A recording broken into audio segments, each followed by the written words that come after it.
Aku pikir rumah tanggaku hanya retak. Sampai hari itu aku melihat suamiku menggenggam tangan perempuan lain. Dan senyumanku berubah menjadi awal dari kehancuran mereka.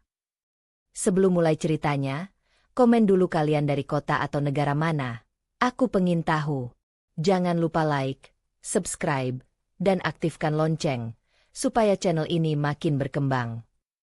Aku mulai menyadari sesuatu berubah dari cara Firman menutup pintu ketika pulang malam itu. Tidak terlalu keras, tapi ada jeda aneh sebelum ia masuk rumah. Seolah ia butuh menarik napas dulu untuk menyiapkan wajah yang ingin kuterima. Padahal beberapa bulan terakhir, ia makin sering pulang terlambat dengan alasan pekerjaan yang menumpuk. Aku pernah percaya, tapi belakangan ekspresinya tidak lagi sama. Ia tidak terlihat lelah karena bekerja, melainkan gelisah dan sibuk menyembunyikan sesuatu. Aku sedang duduk di meja makan dengan secangkir teh hangat ketika ia datang. "Pulang?" tanyaku pelan, menjaga agar suaraku terdengar sewajar mungkin. Firman mengangguk sambil melepas sepatu. "Iya. Banyak laporan yang harus dirapikan," jawabnya singkat tanpa kontak mata. Ia langsung menuju kamar mandi. Aku menatap gelas tehku yang mulai mendingin. Beberapa waktu lalu, Firman selalu memelukku sebelum ke kamar mandi, entah sekadar mencium kening atau menanyakan bagaimana hariku berjalan. Sekarang ia seperti orang yang menjalankan rutinitas tanpa ingatan akan kebiasaan kecil yang dulu mengikat kami. Saat keluar dari kamar mandi, ia sibuk mencari sesuatu di ponselnya. Sekilas, kulihat layar yang menampilkan pesan masuk. Ia buru-buru membalikkan ponsel tersebut. Gerakan spontan itu membuat jantungku menegang. "Ada pesan penting?"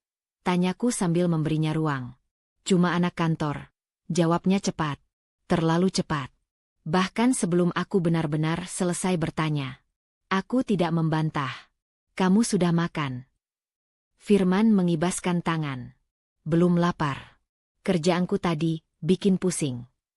Aku memperhatikan caranya menggosok pelipis, tapi gerakan itu terasa dibuat-buat. Tidak lagi natural seperti dulu ketika ia benar-benar stres. Ada nada ragu di geraknya. Ada jarak di matanya. Setelah makan malam yang hening, Firman masuk ke kamar tanpa menungguku seperti biasanya. Aku menyusul beberapa menit kemudian, berharap kami bisa berbicara. Saat aku membuka pintu kamar, ia sedang berbaring membelakangi lampu, memegang ponsel dengan posisi yang terasa defensif, seolah tidak ingin aku mendekat. "Kamu kelihatan letih," kataku sambil duduk di sisi ranjang. Ia menutup ponsel, tapi layar sempat menyala menunjukkan notifikasi pesan terlewat. Nama pengirim tidak sempat kubaca, tetapi kurasa bukan seseorang yang kukenal. "Hari yang panjang," jawabnya singkat. Aku menunggu ia menjelaskan lebih jauh, namun ia diam. Biasanya Firman cerita panjang mengenai masalah kantor, tapi malam ini ia menutup diri. Setelah beberapa detik yang terasa lama, ia mematikan lampu dan berbaring lagi. Aku ikut berbaring, tapi mataku tetap menatap langit-langit gelap.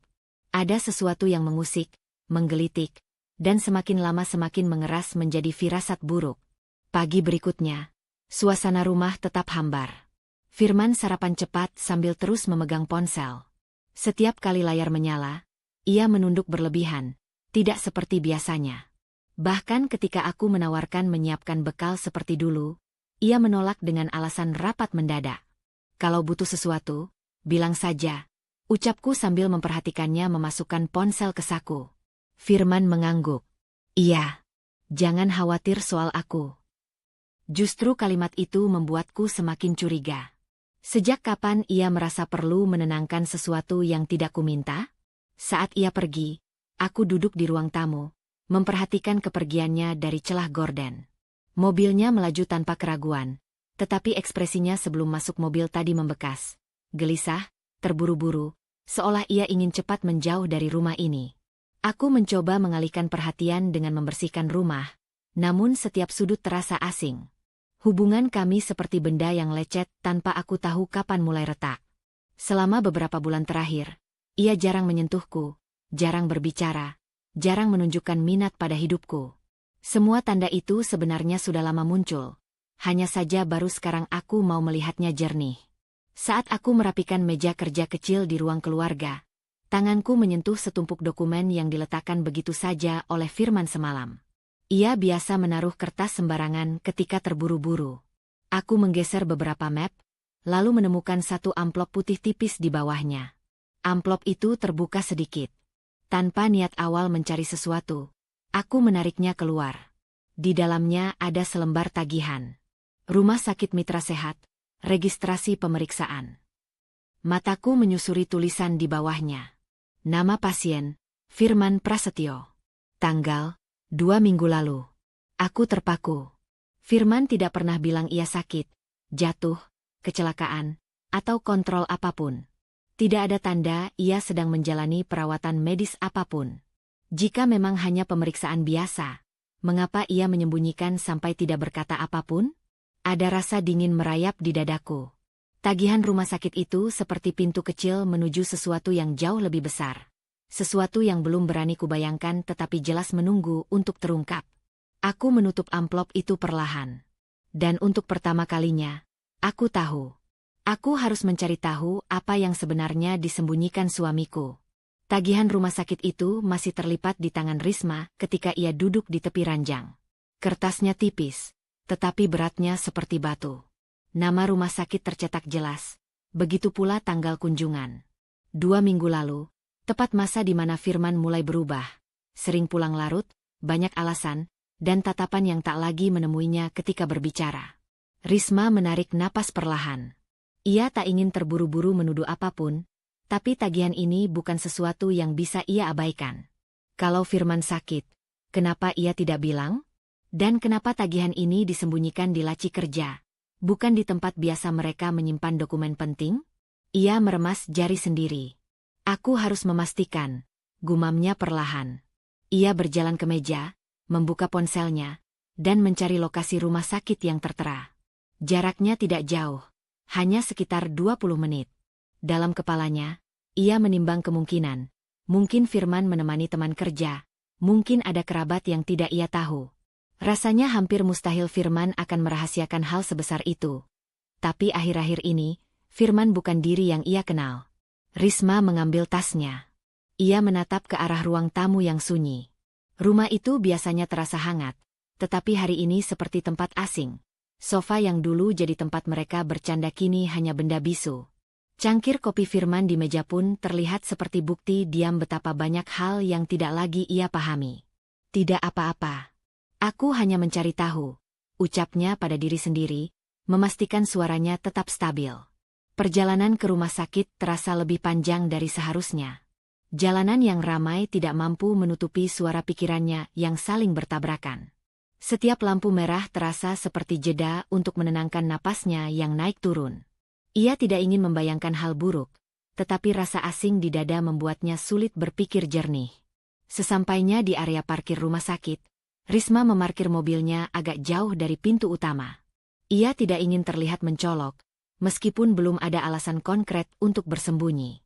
Namun, instingnya menyuruhnya berhati-hati. Rumah sakit itu tampak bersih dan ramai, dengan suara langkah kaki yang saling bersahutan dan aroma antiseptik yang selalu membuat siapapun merasa tegang. Risma berdiri sejenak di pintu masuk, memandangi meja informasi. Ia membawa tagihan di dalam tas, namun tidak berniat langsung bertanya. Ia hanya ingin tahu, bukan membuat kegaduhan. Ia berjalan perlahan, memperhatikan lorong-lorong, berharap menemukan sesuatu yang menjelaskan semuanya tanpa harus berbicara. Setiap perawat yang lewat membuatnya semakin gugup. Ketika ia berbelok ke arah ruang tunggu rawat jalan, langkahnya otomatis berhenti. Di sudut ruangan, duduk seorang wanita muda dengan perut membesar, jelas seorang ibu hamil. Wanita itu tampak lelah, memegang kartu pasien sambil sesekali menunduk. Risma hanya melirik sekilas, sampai seorang pria berjalan mendekat dan duduk di samping wanita itu. Firman. Darah Risma seperti berhenti mengalir. Seluruh tubuhnya kaku, tetapi ia menahan diri untuk tidak bergerak. Firman berbicara pelan, nadanya lembut, nada yang sudah lama tidak Risma dengar. Wanita hamil itu tersenyum kecil, meski jelas tampak gelisah. Risma melihat mereka dari balik rak brosur kesehatan, cukup dekat untuk memahami ekspresi tanpa harus mendengar semua dialog. Dokternya bilang minggu depan kontrol lagi, ya. Firman mengusap punggung tangan wanita itu. Wanita itu, Risma mengenali wajahnya setelah beberapa detik. Cindy. Rekan kantor Firman yang dulu sering disebut tidak penting. Perempuan yang fotonya sempat muncul di notifikasi ponsel Firman, lalu dihapus cepat-cepat. Cindy menunduk. Terima kasih sudah datang. Aku takut kalau sendiri. Aku nggak mungkin biarin kamu sendiri, jawab Firman pelan. Risma menahan napasnya agar tidak menggigil. Ia tidak menangis. Tidak ada ledakan marah. Yang ada hanya kesunyian yang menusuk, rasa perih yang merayap dari dada ke tenggorokan. Tetapi ia tetap berdiri tegak, sembunyi di balik rak itu. Ia menyaksikan Firman membantu Cindy berdiri ketika nama Cindy dipanggil. Mereka berjalan menuju ruang pemeriksaan, saling mendukung seolah sudah lama bersama. Risma menutup mata sejenak. Ada sesuatu yang runtuh di dalam dirinya, tapi ia tidak ingin terlihat rapuh. Tidak di sini. Tidak saat ia baru saja membuka pintu menuju kebenaran. Setelah mereka menghilang ke dalam ruangan, Risma berbalik dan berjalan perlahan keluar lorong. Setiap langkah terasa berat, namun ia tidak berhenti. Ia keluar dari gedung rumah sakit dengan wajah yang tidak menunjukkan apapun selain ketenangan yang dipaksakan. Di parkiran, ia duduk di dalam mobilnya selama beberapa menit. Suara napasnya terdengar pelan tapi stabil. Ia memejamkan mata, membiarkan kenyataan itu meresap, tanpa meledak, tanpa panik. Kamu sudah memilih jalanmu, Firman, bisiknya lirih. Sekarang, aku akan memilih jalanku sendiri. Tidak ada air mata. Hanya sebuah keputusan yang mulai terbentuk. Bukan balas dendam yang tergesa. Ini lebih besar dari itu. Lebih tenang, lebih tajam. Risma menyalakan mesin mobil dengan tangan yang stabil. Ia tidak akan memberitahu Firman bahwa ia sudah melihat semuanya. Belum saatnya. Hari ini, ia pulang membawa luka, sekaligus rencana yang baru lahir. Risma memarkir mobilnya dengan perlahan, memastikan suara mesin tidak terlalu keras ketika dimatikan. Rumah itu tampak sama seperti biasanya. Tenang, rapi, seolah tidak ada apapun yang berubah. Namun bagi Risma, segalanya sudah tidak sama. Gambar Firman dan Cindy di rumah sakit tadi masih menempel jelas di kepalanya. Tapi ia menyingkirkannya ke sudut hati yang paling jauh.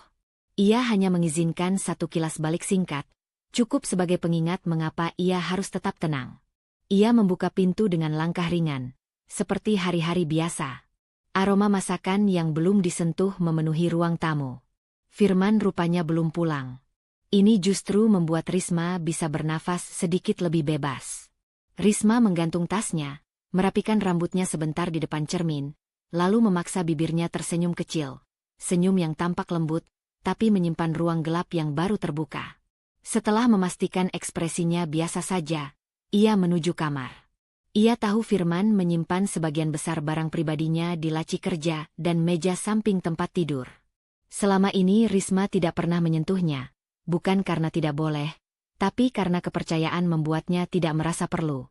Kini, kepercayaan itu berubah fungsi, menjadi celah yang akan ia manfaatkan. Risma duduk di tepi ranjang dan menarik napas pendek. Kita lakukan pelan-pelan, gumamnya. Ia membuka laci pertama. Isi laci rapi. Charger cadangan, pulpen, dompet kerja lama. Tidak ada yang mencurigakan. Laci kedua berisi map berkas. Risma sudah tahu sebagian besar isinya karena beberapa adalah dokumen rumah tangga. Namun, ada satu map hitam tanpa label. Ia menariknya keluar. Bagian dalamnya berisi beberapa printout transaksi kartu kredit. Tidak terlalu banyak, tapi cukup mencolok karena sebagian transaksi dilakukan di tanggal dan lokasi yang tidak pernah Firman sebut. Restoran mahal, apotek yang sama dengan yang tertulis di tagihan rumah sakit, dan satu toko perlengkapan bayi. Dada Risma terasa hangat, bukan karena sedih, melainkan karena petunjuk yang semakin jelas. Namun ia tetap menjaga wajahnya netral. Ia memotret beberapa dokumen itu dengan ponselnya, memastikan kertasnya kembali seperti semula. Setelah selesai, ia menutup laci perlahan dan memandang sekeliling kamar. Ada satu tempat lain yang Firman anggap aman, laptop kerjanya. Laptop itu berada di meja. Risma mendekat dan menyentuh permukaannya. Masih sedikit hangat, tanda Firman menggunakannya sebelum pergi. Ia menyalakannya. Passwordnya tentu sudah ia tahu. hari ulang tahun mereka. Sesuatu yang Firman pikir sentimental. Sesuatu yang kini terasa ironis. Begitu masuk, Risma tidak langsung mengutak-atik file. Ia tahu jejak digital bisa terlihat jelas. Jadi ia menggunakan cara paling senyap. Membuka folder Recent, memeriksa file yang terakhir dibuka. Beberapa file proyek kantor muncul. Namun di antara file Excel itu, ada sebuah folder bernama Budget 2. Nama yang terlihat biasa saja. Tapi Risma tahu Firman tidak pernah menamai file dengan angka acak seperti itu. Ia mengklik 2 kali. Di dalam folder itu, ada spreadsheet berisi daftar pengeluaran. Beberapa baris disamarkan dengan kode singkat seperti R02, C11. Tetapi ketika Risma membuka rincian angkanya, semuanya tampak sangat spesifik. Biaya pemeriksaan kandungan, pembelian vitamin hamil, dan uang transfer rutin ke sebuah rekening atas nama Cindy Wirasari. Jari Risma berhenti di atas trackpad, tapi wajahnya tetap tenang. Ia memotret layar, lalu mengirim foto itu ke email khusus yang ia buat beberapa menit lalu melalui ponselnya. Email rahasia yang tidak terhubung dengan perangkat manapun di rumah. Setelah itu, ia menutup folder, menekan tombol pembersih jejak browser, dan memastikan tidak ada file yang tersentuh terlalu lama. Semuanya kembali seperti semula. Risma kemudian berjalan ke meja samping ranjang Firman. Di sana, ada ponsel Firman yang sedang di-charge. Ia jarang membuka ponsel itu karena Firman selalu menjaganya ketat. Tapi malam ini ia mengambilnya. Memeriksa apakah ada sidik jari yang disimpan selain milik Firman. Tidak ada. Namun, Risma punya cara sendiri. Firman terkadang tidur cukup pulas. Ia sering menyentuh ponsel sambil setengah tertidur. Risma pernah melihat layar menyala hanya dengan menempelkan jari Firman. Dan tadi pagi, Firman tertidur cukup dalam sebelum berangkat. Risma mengambil ponsel itu, lalu meletakkan ibu jarinya di pojok kanan bawah layar, tempat Firman biasanya menyimpan sidik jari. Layar terbuka. Ia menahan napas agar tidak tersenyum terlalu lebar. Tidak butuh waktu lama untuk menemukan apa yang ia cari. Chat dengan Cindy berada di atas, tapi nama kontaknya disamarkan menjadi Proyek A.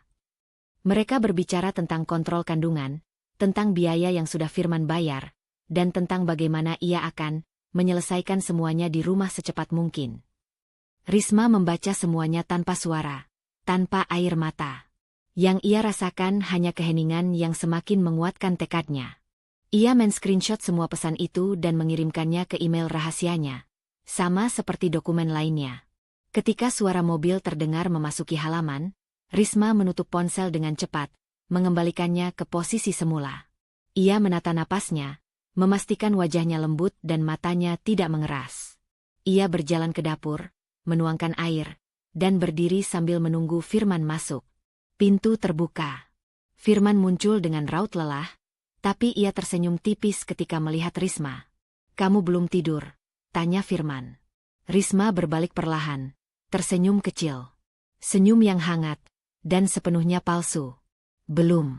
Aku nunggu kamu," jawabnya lembut. Firman tidak melihat perubahan apapun. Itu karena tidak ada yang Risma ingin tunjukkan. Malam itu, setelah Firman tertidur, Risma kembali memastikan semua data aman di email rahasianya. Ia menutup laptop, mematikan lampu, dan berbaring di samping suaminya. Namun tatapannya tidak tertuju pada langit-langit kamar seperti biasanya. Ia menatap masa depan yang baru, masa depan yang akan ditentukan oleh bukti finansial yang kini sudah ia simpan sebagai langkah awal. Risma terbangun lebih awal dari biasanya. Matahari belum benar-benar naik, dan kamar masih berada dalam cahaya redup yang hampir biru. Firman masih tidur di sampingnya, napasnya teratur, damai dengan kebohongan yang ia peluk setiap hari. Risma memandang wajah itu hanya beberapa detik sebelum ia bangkit perlahan dan mengambil ponselnya. Bukti-bukti yang ia kumpulkan semalam tersimpan rapi di email rahasianya. Itu baru permukaan. Ia tahu Firman jauh lebih cermat soal uang dibanding soal cerita perselingkuhannya. Jika Firman berani membiayai kehamilan Cindy secara diam-diam, berarti ada pos-pos keuangan yang disembunyikan dengan sengaja. Dan Risma siap membongkarnya. Di ruang kerja kecil mereka, ia duduk dan membuka laptop pribadinya. Sambil menyalakannya, ia memijit pelipisnya. Pikirannya tidak kacau, justru terlalu fokus. Kemampuan akuntansinya yang selama ini ia gunakan untuk keluarga kini berubah fungsi, menjadi senjata. Folder file bukti sudah tersimpan, dan Risma mulai menyusun struktur analisis. Ia membuka lembar kerja baru dan memberi nama sederhana, rekonstruksi. Ia tidak berniat membuat sesuatu yang Firman bisa curigai. Semua file akan dihapus atau disimpan di cloud rahasia. Langkah pertama, memeriksa rekening bersama. Ia membuka internet banking yang biasa mereka gunakan. Firman mengira Risma jarang melihat transaksi, padahal ia sering meninjau secara sepintas. Hanya saja selama ini ia tidak melihat pola aneh. Namun pagi ini, ia mengamati dengan lensanya yang baru. Pengeluaran rutin tampak wajar. Cicilan rumah, listrik, kebutuhan dapur, transfer ke orang tua Firman. Tetapi Risma menandai beberapa transaksi dengan nominal yang sama tapi penerima berbeda. Sekilas terlihat acak, namun Risma tahu angka yang diulang memiliki pola. Rp2.500.000. Muncul setiap tanggal 15, namun rekening tujuannya berganti. Ini, pemecahan transfer, gumamnya pelan, memiringkan kepala. Supaya tidak mencolok. Ia memasukkan angka-angka itu ke kolom terpisah. Setelah dijumlahkan, nominalnya jauh lebih besar dibanding kebutuhan Firman sehari-hari. Risma menggeser laptopnya dan membuka email bersama mereka. Firman biasanya menerima laporan tahunan dari bank atau tempat ia berinvestasi. Ia mengetik nama bank itu di kolom pencarian. Hasilnya muncul, file PDF laporan investasi yang Firman sendiri sering abaikan. Dalam laporan itu, ada sebuah portofolio kecil yang Risma tidak pernah dengar. Investasi reksadana dengan nilai yang terus meningkat. Tidak besar, tapi stabil. Ia membuka lampiran dan memperhatikan catatan transaksi. Ada setoran bulanan yang tidak muncul di rekening bersama. Berarti ada rekening lain, bisiknya. Suaranya datar, hanya berisi konfirmasi atas dugaan yang sudah ia simpan. Ia kembali ke laporan. Ada sebuah nomor rekening kecil tercantum sebagai sumber dana. Rekening itu bukan miliknya, tentu saja. Dan karena bukan rekening rumah tangga mereka, Firman pasti sengaja menyimpannya untuk kepentingan lain, mungkin bahkan untuk Cindy. Risma menutup file itu dan memandangi tembok beberapa detik. Ia tidak merasa marah. Marah hanya akan membuat pikirannya bergetar. Yang ia butuhkan sekarang adalah ketenangan dingin yang sama seperti malam sebelumnya. Ketika Firman bangun dan masuk ke dapur, Risma menutup laptopnya. Ia menyambutnya dengan senyum kecil, menyajikan kopi, dan duduk di seberang meja. "Kamu bangun pagi sekali," ujar Firman sambil meniup kopinya. "Ada sedikit laporan keuangan yang harus aku selesaikan," jawab Risma. Suaranya lembut. "Kerjaan kantor. Kerjaan rumah." Risma tersenyum sedikit lebih lebar. Firman tidak bertanya lebih jauh. Baginya, obrolan seperti itu tidak penting. Itu justru memudahkan Risma. Saat Firman mandi, Risma kembali bekerja. Kali ini ia menelusuri laptop Firman dengan pola berbeda. Ia membuka folder yang terlihat terlalu rapi, folder yang namanya sangat umum seperti dokumen. Biasanya pria yang menyembunyikan sesuatu tidak menyembunyikan di tempat mencurigakan, tapi di tempat yang paling sederhana. Ia menemukan sebuah file Excel berjudul Anggaran. Sekilas, file itu terlihat seperti dokumen kantor. Namun Risma tahu pola penamaan Firman. Dan ketika ia buka, tebakan itu benar. File itu berisi catatan pengeluaran pribadi Firman, pemisahan uang saku, dan, yang paling mencolok, daftar aset kecil yang ia kumpulkan selama beberapa tahun terakhir. Deposito atas nama pribadinya, obligasi, dan satu tabungan investasi yang baru dibuka beberapa bulan lalu. Jumlahnya tidak luar biasa besar, tapi cukup untuk membiayai kebutuhan Cindy tanpa Risma tahu. Risma membuka laman bank menggunakan data dari file Excel itu. Ia tidak masuk, karena tidak punya akses. Namun ia membaca bagian persyaratan rekening itu. Di situ ia menemukan celah pertama. Rekening yang Firman gunakan untuk menyalurkan dana ke Cindy ternyata dibuat dalam masa pernikahan mereka, menggunakan data keluarga yang masih terdaftar sebagai pasangan sah. Artinya, secara hukum, jika pembukaan rekening dilakukan setelah pernikahan, maka rekening dan isinya, kecuali ada perjanjian pisah harta, masuk dalam kategori harta bersama. Dan mereka tidak pernah membuat perjanjian pisah harta. Risma memejamkan mata singkat, merasakan dingin yang menenangkan di punggungnya. Itu berarti semua uang yang Firman sembunyikan, baik yang kecil maupun yang besar, punya peluang untuk ia amankan secara legal. Bukan mencuri, melainkan mengambil kembali haknya sebagai istri sah. Ia membuka kembali file rekonstruksi.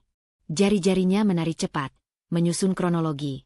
Waktu pembukaan rekening tersembunyi, transfer rutin dengan nominal sama, potongan biaya kandungan, investasi yang didanai dari rekening yang sama. Setiap baris terasa seperti serpihan kaca. Namun Risma tidak merasa tertusuk. Ia merasa semakin kuat. Ketika Firman keluar dari kamar mandi dan bersiap berangkat bekerja, Risma sudah menutup semua file dan kembali ke mode istri yang lembut. "Pulang cepat ya," ucap Risma sambil merapikan kerah kemejanya. Firman tersenyum kecil. "Iya, aku usahain." Begitu pintu depan tertutup, Risma duduk kembali di kursi kerjanya. Napasnya stabil, matanya fokus. Ia membuka file rekonstruksi, menambahkan satu baris terakhir. Ada celah legal. Rekening tersembunyi dibuka dalam masa pernikahan. Dapat diambil alih melalui dokumentasi bukti dan proses hukum. Risma menatap baris itu lama. Lalu ia tersenyum tipis. Senyum yang tidak pernah Firman lihat. Senyum dari seseorang yang baru menemukan jalan menuju balasan. Risma menutup laptopnya setelah menambahkan catatan terakhir tentang celah legal yang ia temukan. Pikirannya masih bergerak cepat, namun wajahnya tetap tenang. Pagi itu terasa berbeda. Udara di rumah seperti menyimpan sesuatu yang tak terlihat, sesuatu yang menunggu untuk dipecahkan. Dan Risma tahu, retakan itu akan segera tampak pada Firman. Ia berdiri dan mulai merapikan ruang tamu. Kebiasaan kecil ini membuat pikirannya teratur. Namun ketika mengambil jaket Firman yang ia gantung di kursi semalam, sebuah amplop jatuh dari kantong dalamnya. Amplop putih dengan logo kantor Firman, perusahaan tempat Firman bekerja sebagai manajer tim finansial yang sedang gencar mencari kandidat untuk promosi posisi direktur divisi. Risma menatap amplop itu beberapa detik sebelum memungutnya. Ia tidak pernah membuka barang pribadi Firman tanpa alasan. Tapi kali ini alasannya lebih dari cukup. Ia membuka lipatan kertas dan membaca isinya. Surat rekomendasi sementara untuk kenaikan jabatan. Tertulis bahwa Firman masuk kandidat utama, namun ada catatan tambahan. Evaluasi final mempertimbangkan stabilitas personal kandidat serta rekam jejak keuangan. Risma merasakan perutnya sedikit mengencang, bukan karena takut, tetapi karena semuanya mulai menyatu. Jika kehidupan pribadi Firman terguncang oleh skandal, maka promosi itu akan hancur. Ia duduk di sofa dan menarik napas pelan. Ini bukan rencana yang ia buat sejak awal, namun jalan cerita kehidupan seperti memberi petunjuk. Firman sedang berada dalam titik paling rapuh dalam karirnya. Semua yang ia sembunyikan, semua bukti keuangan yang mengalir ke Cindy, dan kebohongan rumah sakit. Setiap detail itu kini bukan hanya pengkhianatan rumah tangga, tetapi ancaman yang bisa merusak reputasi profesional Firman. Risma menutup surat itu rapat-rapat. Ia menyelipkannya kembali ke jaket, mengembalikannya ke tempat semula. Tidak ada jejak bahwa ia pernah menyentuhnya. Saat sedang memikirkan langkah berikutnya, Firman turun dari lantai atas. Wajahnya tampak letih, mata sedikit sembab seperti kurang tidur. Ia mengusap lehernya sambil berjalan menuju meja makan. "Kamu bangun pagi lagi?" Firman membuka kulkas dan mengambil air dingin. "Iya," jawab Risma sambil tersenyum kecil. "Ada pekerjaan rumah yang harus aku urus." Firman hanya mengangguk, tapi ada sesuatu yang tidak biasa dari sorot matanya. Seolah ia menyimpan kecemasan yang tidak bisa ia sebutkan. Risma memperhatikannya dengan tenang, mencatat setiap kebiasaan baru. Cara Firman menghindari kontak mata, bagaimana ia menggenggam gelas terlalu kencang, bahkan napas pendek yang berubah menjadi helaan panjang. "Kamu kelihatan capek," ujar Risma lembut. "Banyak tekanan kerja." Firman terdiam sejenak, lalu mengangguk pelan. "Ada sedikit masalah di kantor. Evaluasi mendadak. Aku harus beresin laporan yang kurang lengkap." Ia menarik kursi dan duduk. "Dan, ya, kamu tahu sendiri. Ini momen penting buat aku." "Tentu." Jawab Risma sambil menahan ironi yang menari di pikirannya. Aku tahu kamu sudah kerja keras untuk promosi itu. Firman mengusap wajahnya, seolah ingin menyeka kecemasan yang tidak bisa hilang. Aku cuma nggak mau ada kesalahan sedikit pun. Kesalahan. Kata itu seperti gema di kepala Risma. Betapa mudahnya Firman menggunakan kata itu seakan ia tidak sedang menciptakan kesalahan terbesar dalam hidupnya. Kalau kamu butuh bantuan laporan, aku bisa bantu, ujar Risma lembut, walau niat sebenarnya berbeda sama sekali.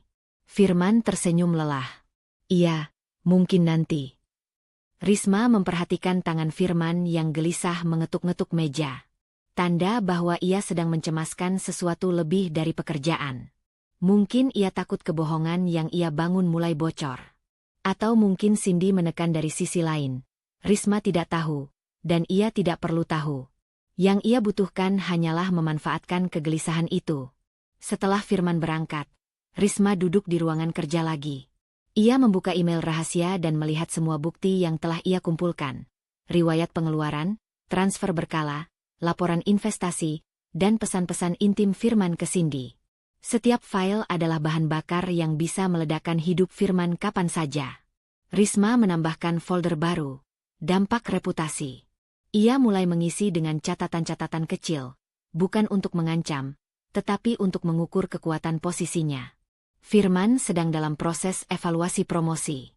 Perusahaan menilai stabilitas personal kandidat.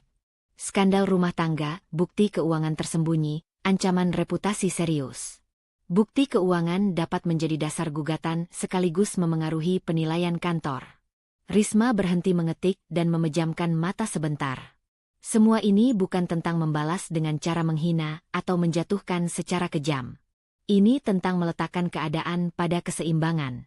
Jika Firman berani menghancurkan kepercayaan, maka Risma berhak menentukan arah kehidupannya sendiri tanpa ketidakadilan. Sore harinya, Firman pulang lebih cepat dari biasanya. Langkahnya cepat, bahunya tegang. Risma yang sedang memotong buah melihatnya masuk dengan wajah cemas. Ada masalah? Tanya Risma sambil menyodorkan mangkuk kecil. Firman menerima, tapi tidak langsung makan. Bos minta data tambahan. Tentang rekening pribadi, investasi. Katanya sebagai tambahan evaluasi. Rekening pribadi. Risma menahan diri untuk tidak menunjukkan reaksi apapun. Firman mengangguk. Aku panik. Beberapa transaksi, ya, agak berantakan. Aku takut kalau itu bikin promosi gagal. Risma menatap Firman lama sekali, hingga Firman merasa risau. Semua orang punya rahasia, men, ujar Risma lembut tetapi penuh makna.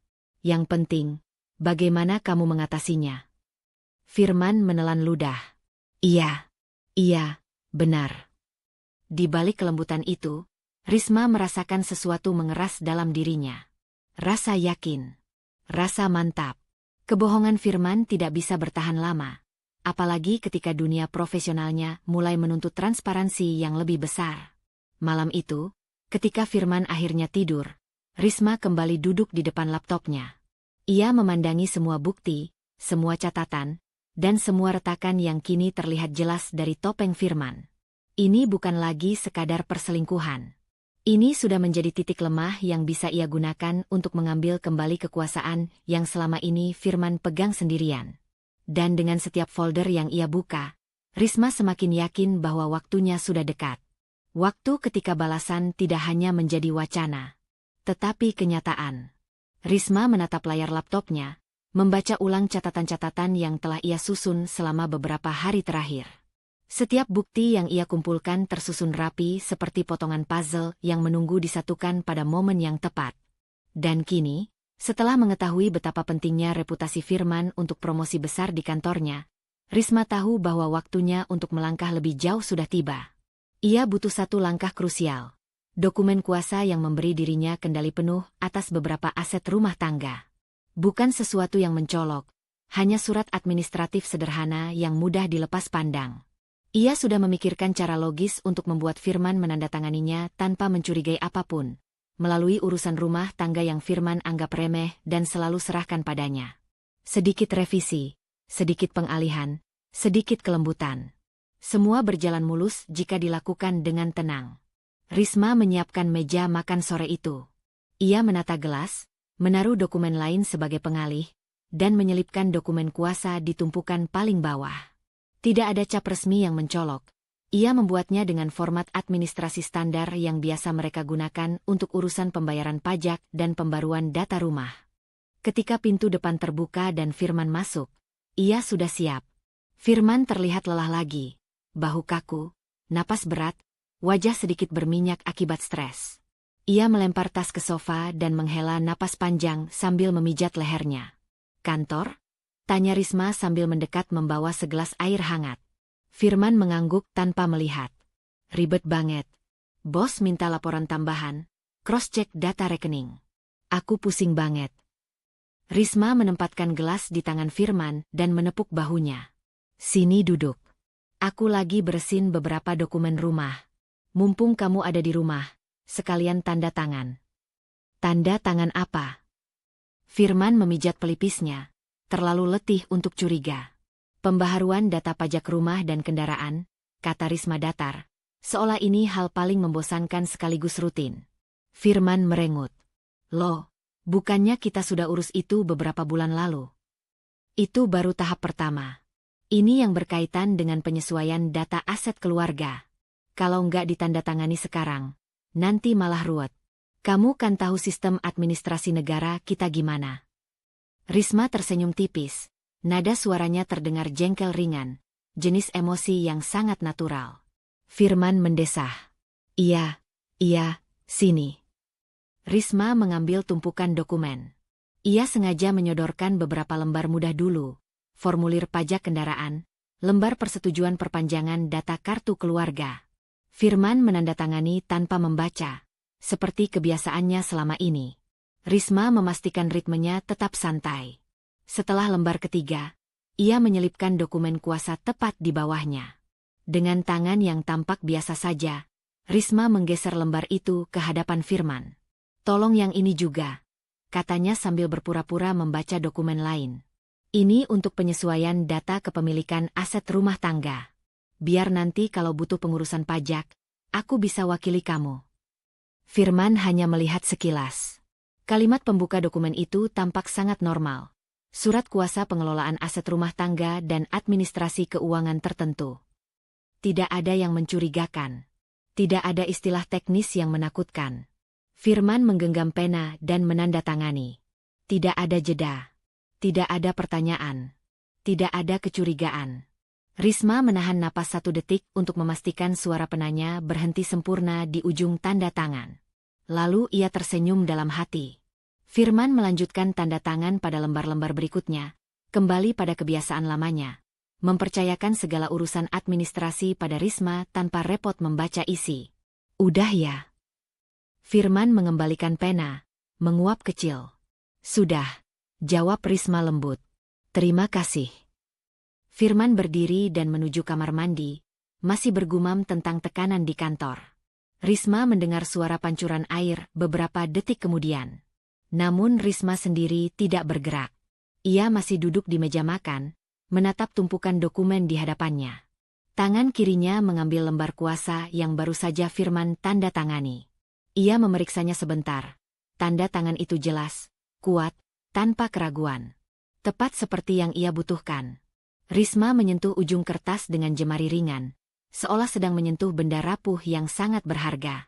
Ada sensasi aneh yang mengalir dalam dirinya, bukan kegembiraan mencolok, tetapi kepuasan yang sangat halus.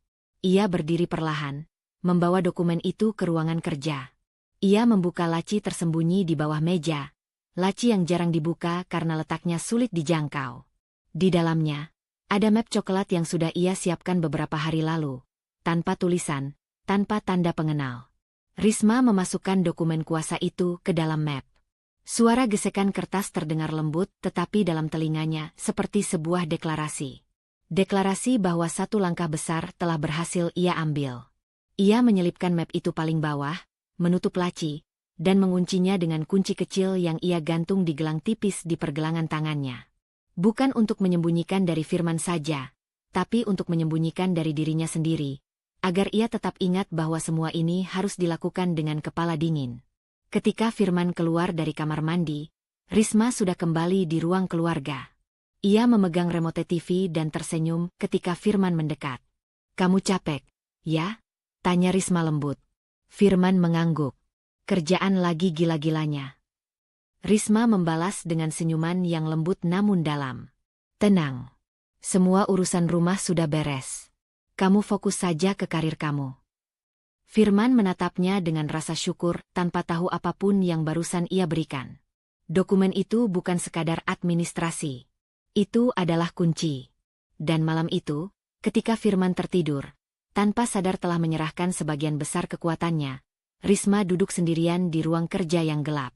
Ia meraba laci terkunci itu, merasakan dingin logamnya. Puas. Tenang. Ia tahu dunia Firman baru saja bergeser, dan ia yang memutarnya. Risma berdiri di depan kafe kecil di sudut kota, tempat yang ia pilih dengan sangat hati-hati. Tidak terlalu ramai, tapi cukup terbuka sehingga tidak ada yang bisa menuduhnya sengaja menciptakan drama. Ia mengenakan blus krem sederhana dan cardigan tipis, tampilan yang lembut, netral, tidak mengancam. Namun tatapannya tajam, penuh kalkulasi. Ia datang lebih awal. Ia ingin Cindy melihatnya sudah menunggu. Ketika Cindy masuk, Risma langsung tahu. Perempuan itu selalu tampil mencolok. Sepatu hak tinggi mengilap, parfum mahal menguar lembut, dan tangan kanan yang secara mencolok memegang tas bermerek seolah itu identitasnya. Cindy mengibaskan rambut panjangnya sebelum melihat ke arah Risma. Wajah Cindy berubah, tapi bukan terkejut. Lebih seperti sinis puas. "Wah, kamu beneran datang," ucap Cindy sambil mendekat. "Aku kira kamu cuma gertak." Risma tersenyum kecil. "Aku bilang ingin bicara baik-baik. Dan aku selalu menepati kata-kata." Cindy duduk tanpa menunggu dipersilakan. Gesturnya menunjukkan jelas siapa yang menganggap dirinya lebih unggul dalam situasi ini. Ia menyilangkan kaki, punggung tegak, dan memesan minuman tanpa melihat Risma. Seakan Risma tidak penting. "Jadi," Cindy memainkan sedotan es latte-nya. "Ini tentang kehamilanku, kan?" Risma tidak langsung menjawab. Ia merapikan lengan cardigannya, gerakan kecil yang memberi waktu untuk mengamati. Cindy memang angkuh, tetapi bukan tanpa alasan. Ia terbiasa menang dengan memojokkan orang lain. Boleh dibilang begitu. Risma menatap mata Cindy perlahan. "Aku ingin mengerti situasinya. Supaya tidak ada salah paham." Cindy tertawa kecil, dingin. "Salah paham? Risma, aku hamil anak suamimu. Kayaknya nggak ada yang perlu dipahami." Nada kalimat itu menusuk, tapi Risma tetap tenang. Ia sudah mengantisipasi arogansi itu. Ia memiringkan kepala sedikit. "Tentu saja aku tahu." "Nah, kalau begitu." Cindy mengangkat alis. "Apa kamu mau minta maaf karena nggak bisa bikin dia bahagia sampai harus cari aku?" Risma tersenyum tipis, nyaris tak terlihat. "Aku cuma ingin tahu, sejak kapan semua ini berjalan?" Cindy tampak puas. Aneh, pikir Risma. Perempuan itu seolah menikmati posisi mendominasi, tetapi masih mencari pembenaran moral. Ini bukan sekadar angkuh. Cindy butuh merasa dirinya berada di pihak pemenang. "Dari sebelum kamu sadar Firman berubah," kata Cindy sambil mencondongkan badan. "Dia datang padaku dulu sebagai teman. Kamu tahu, pria itu sebenarnya rapuh kalau sedang tertekan." Risma menatapnya lama. "Tertekan oleh apa?" Cindy terdiam sepersekian detik. Celah kecil, tapi Risma langsung menangkapnya. Lalu Cindy mengangkat bahu seolah tidak penting. "Kerjaan, rumah, hidupnya yang, kacau." "Begitu, ya?" Risma menyesap tehnya pelan. "Dan kamu merasa dia datang padamu karena dia butuh tempat lain?" "Bukan cuma butuh tempat, Risma." Cindy tersenyum lebar. "Dia butuh seseorang yang mengerti dirinya. Kamu terlalu sibuk." "Ah." Risma meletakkan cangkirnya dengan lembut. "Jadi dia bilang begitu?" Cindy memutar bola mata, reaksi spontan dari kesombongan. "Dia cerita banyak. Tentang rumah kalian. Tentang kamu yang katanya sering mengatur." Risma mengangguk perlahan. Lalu kamu muncul sebagai penolong. Cindy bersandar di kursi, jelas bangga. Aku nggak maksa apapun. Firman yang datang sendiri. Kalau aku di posisimu, mungkin aku akan introspeksi. Suami nggak akan pergi kalau rumahnya baik-baik saja. Kata-kata itu diucapkan dengan keangkuhan telanjang, tapi tatapan Cindy menyimpan sesuatu. Sebuah dorongan untuk memastikan bahwa dirinya benar, bahwa dirinya lebih baik dari Risma. Perempuan itu ingin dilihat sebagai pemenang. Namun Risma tidak terpancing. Ia justru menatap Cindy dengan ketenangan yang membuat perempuan itu gelisah. Ada jeda panjang sebelum Risma bertanya. Cindy, kamu yakin Firman mencarimu karena kamu? Bukan karena sesuatu yang lain. Cindy menegang sejenak, tapi langsung menutupi kegugupannya dengan tawa. Risma, kamu ini lucu. Dia tidur dengan aku. Dia menghamili aku. Kamu pikir itu karena apa? Kebutuhan spiritual. Risma tidak menjawab. Ia hanya memerhatikan perubahan kecil pada wajah Cindy, gerak bibir, cara matanya menghindar seperdetik. Sikap itu memberitahu banyak. Cindy tidak sekuat yang ia tunjukkan. Ia hanya ingin meyakinkan dirinya sendiri. Aku ingin tahu satu hal, kata Risma akhirnya. Siapa yang pertama kali menghubungi siapa? Cindy menjawab terlalu cepat. Firman yang mulai duluan. Tanggal berapa? Cindy terpaku. Risma tersenyum halus. Senyum yang tidak bisa dibedakan apakah itu ramah atau tajam.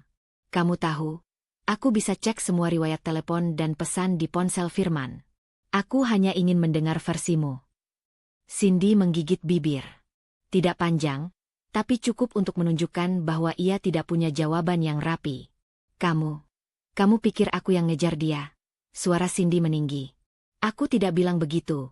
Risma mencondongkan badan, suaranya lembut namun menusuk. Aku hanya ingin memahami dinamika hubungan kalian. Cindy mengalihkan pandangan keluar jendela. Kami cuma cocok. Dia lagi frustrasi. Aku mengisi kekosongan yang kamu tinggalkan. Cocok. Ulang Risma. Cocok bagaimana? Cindy membuka mulut, tapi kemudian menutup lagi. Ia menarik napas, lalu berkata, dia bilang kamu nggak dukung karirnya. Kamu terlalu ikut campur.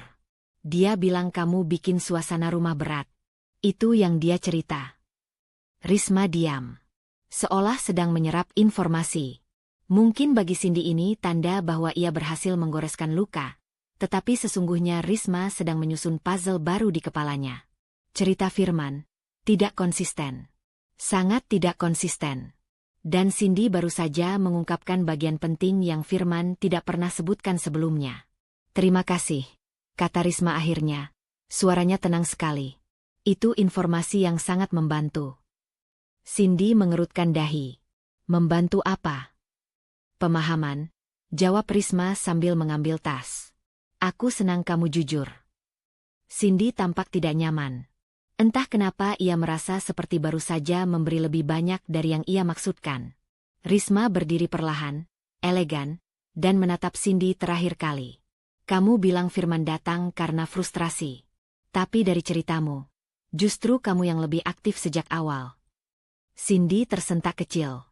Risma lalu menambahkan dengan senyum lembut. Senyum yang membuat Cindy merinding. Terima kasih sudah melengkapi bagian yang hilang dari cerita Firman. Dan Risma pergi, meninggalkan Cindy yang duduk kaku.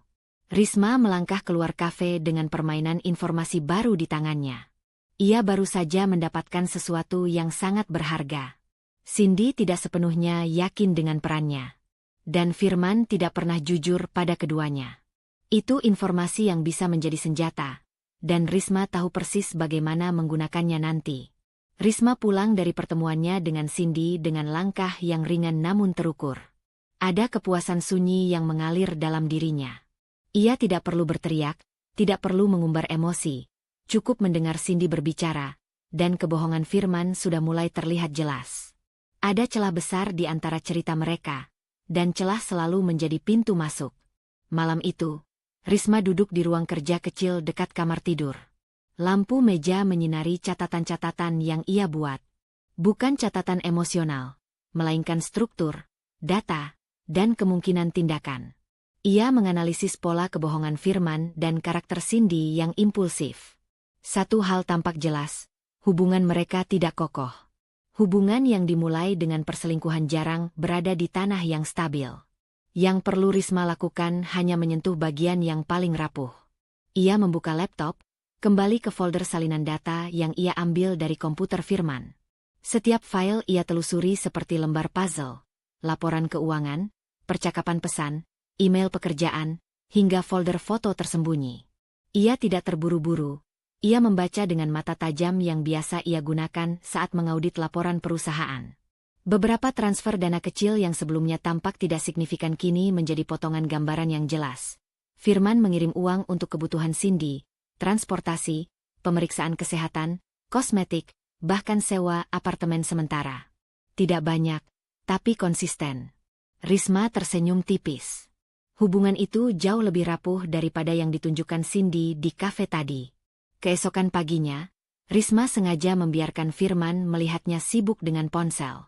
Seolah ia hanya sedang membaca pesan atau mengurus hal remeh. Padahal ia sedang mengatur langkah pertama, mengirim pesan ke nomor Cindy, menggunakan ponsel cadangan yang ia siapkan. Pesan itu singkat, ambigu, dan memancing konflik. Kamu bilang dia nggak akan curiga kalau dana tambahan masuk minggu ini. Apa kamu yakin dia nggak periksa rekening? Risma tahu Cindy akan membaca pesan itu dengan ketakutan.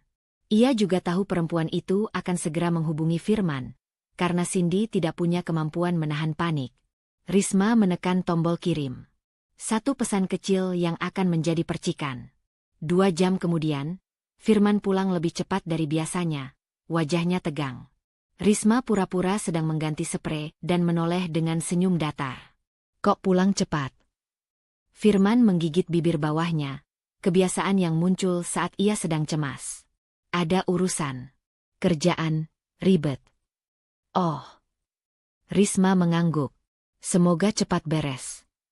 Firman ingin masuk ke ruang kerja, tetapi Risma berdiri tepat di jalurnya seolah tanpa sengaja. Wajahnya tetap ramah. Mau makan dulu? Aku sudah siapkan. Enggak, aku mau cek sesuatu dulu. Ah, benar. Ia pasti mencari ponselnya, mengecek pesan Cindy. Risma melangkah pelan sambil mengawasinya dari pantulan lemari kaca. Firman membuka ponselnya begitu cepat seakan menahan napas. Dan ekspresinya berubah menjadi marah bercampur bingung. Bagus. Lalu, seperti yang ia prediksi, Firman menelepon Cindy. Suaranya ditekan rendah, tapi Risma bisa mendengarnya cukup jelas. Kamu ngapain sih kirim pesan kayak gitu? Aku nggak kirim apa-apa. Jangan bohong, aku lihat sendiri. Risma berjalan ke dapur, mengambil gelas, dan membiarkan suara berdebat itu mengalir seperti musik yang sudah ia hafal nadanya. Ia tidak peduli isi detail pertengkaran, yang penting adalah pola emosionalnya. Cindy panik. Firman defensif. Mereka saling menyalahkan. Itu retakan pertama. Malamnya, Risma melanjutkan langkah kedua. Ia memindahkan sejumlah uang kecil dari rekening Firman ke rekening tabungan bersama mereka. Jumlahnya tidak besar. Cukup untuk membuat Firman bertanya-tanya kemana uang itu hilang jika ia tidak teliti. Setelah itu, ia mencetak bukti transaksi menggunakan printer yang jarang dipakai, kemudian menyimpannya di laci tempat Firman biasa menaruh dokumen kerja. Bukan menjebak, hanya menempatkan kenyataan pada jalur konflik. 1 jam kemudian, Firman membuka laci itu dan menemukan kertas yang Risma sengaja letakkan. Ia terdiam lama, lalu masuk kamar dengan ekspresi tidak tenang. Ris, kamu pindahin uang dari rekening aku. Risma menatapnya seolah bingung. Uang apa? Aku nggak pindahin apa-apa. Mungkin kamu sendiri yang atur otomatis.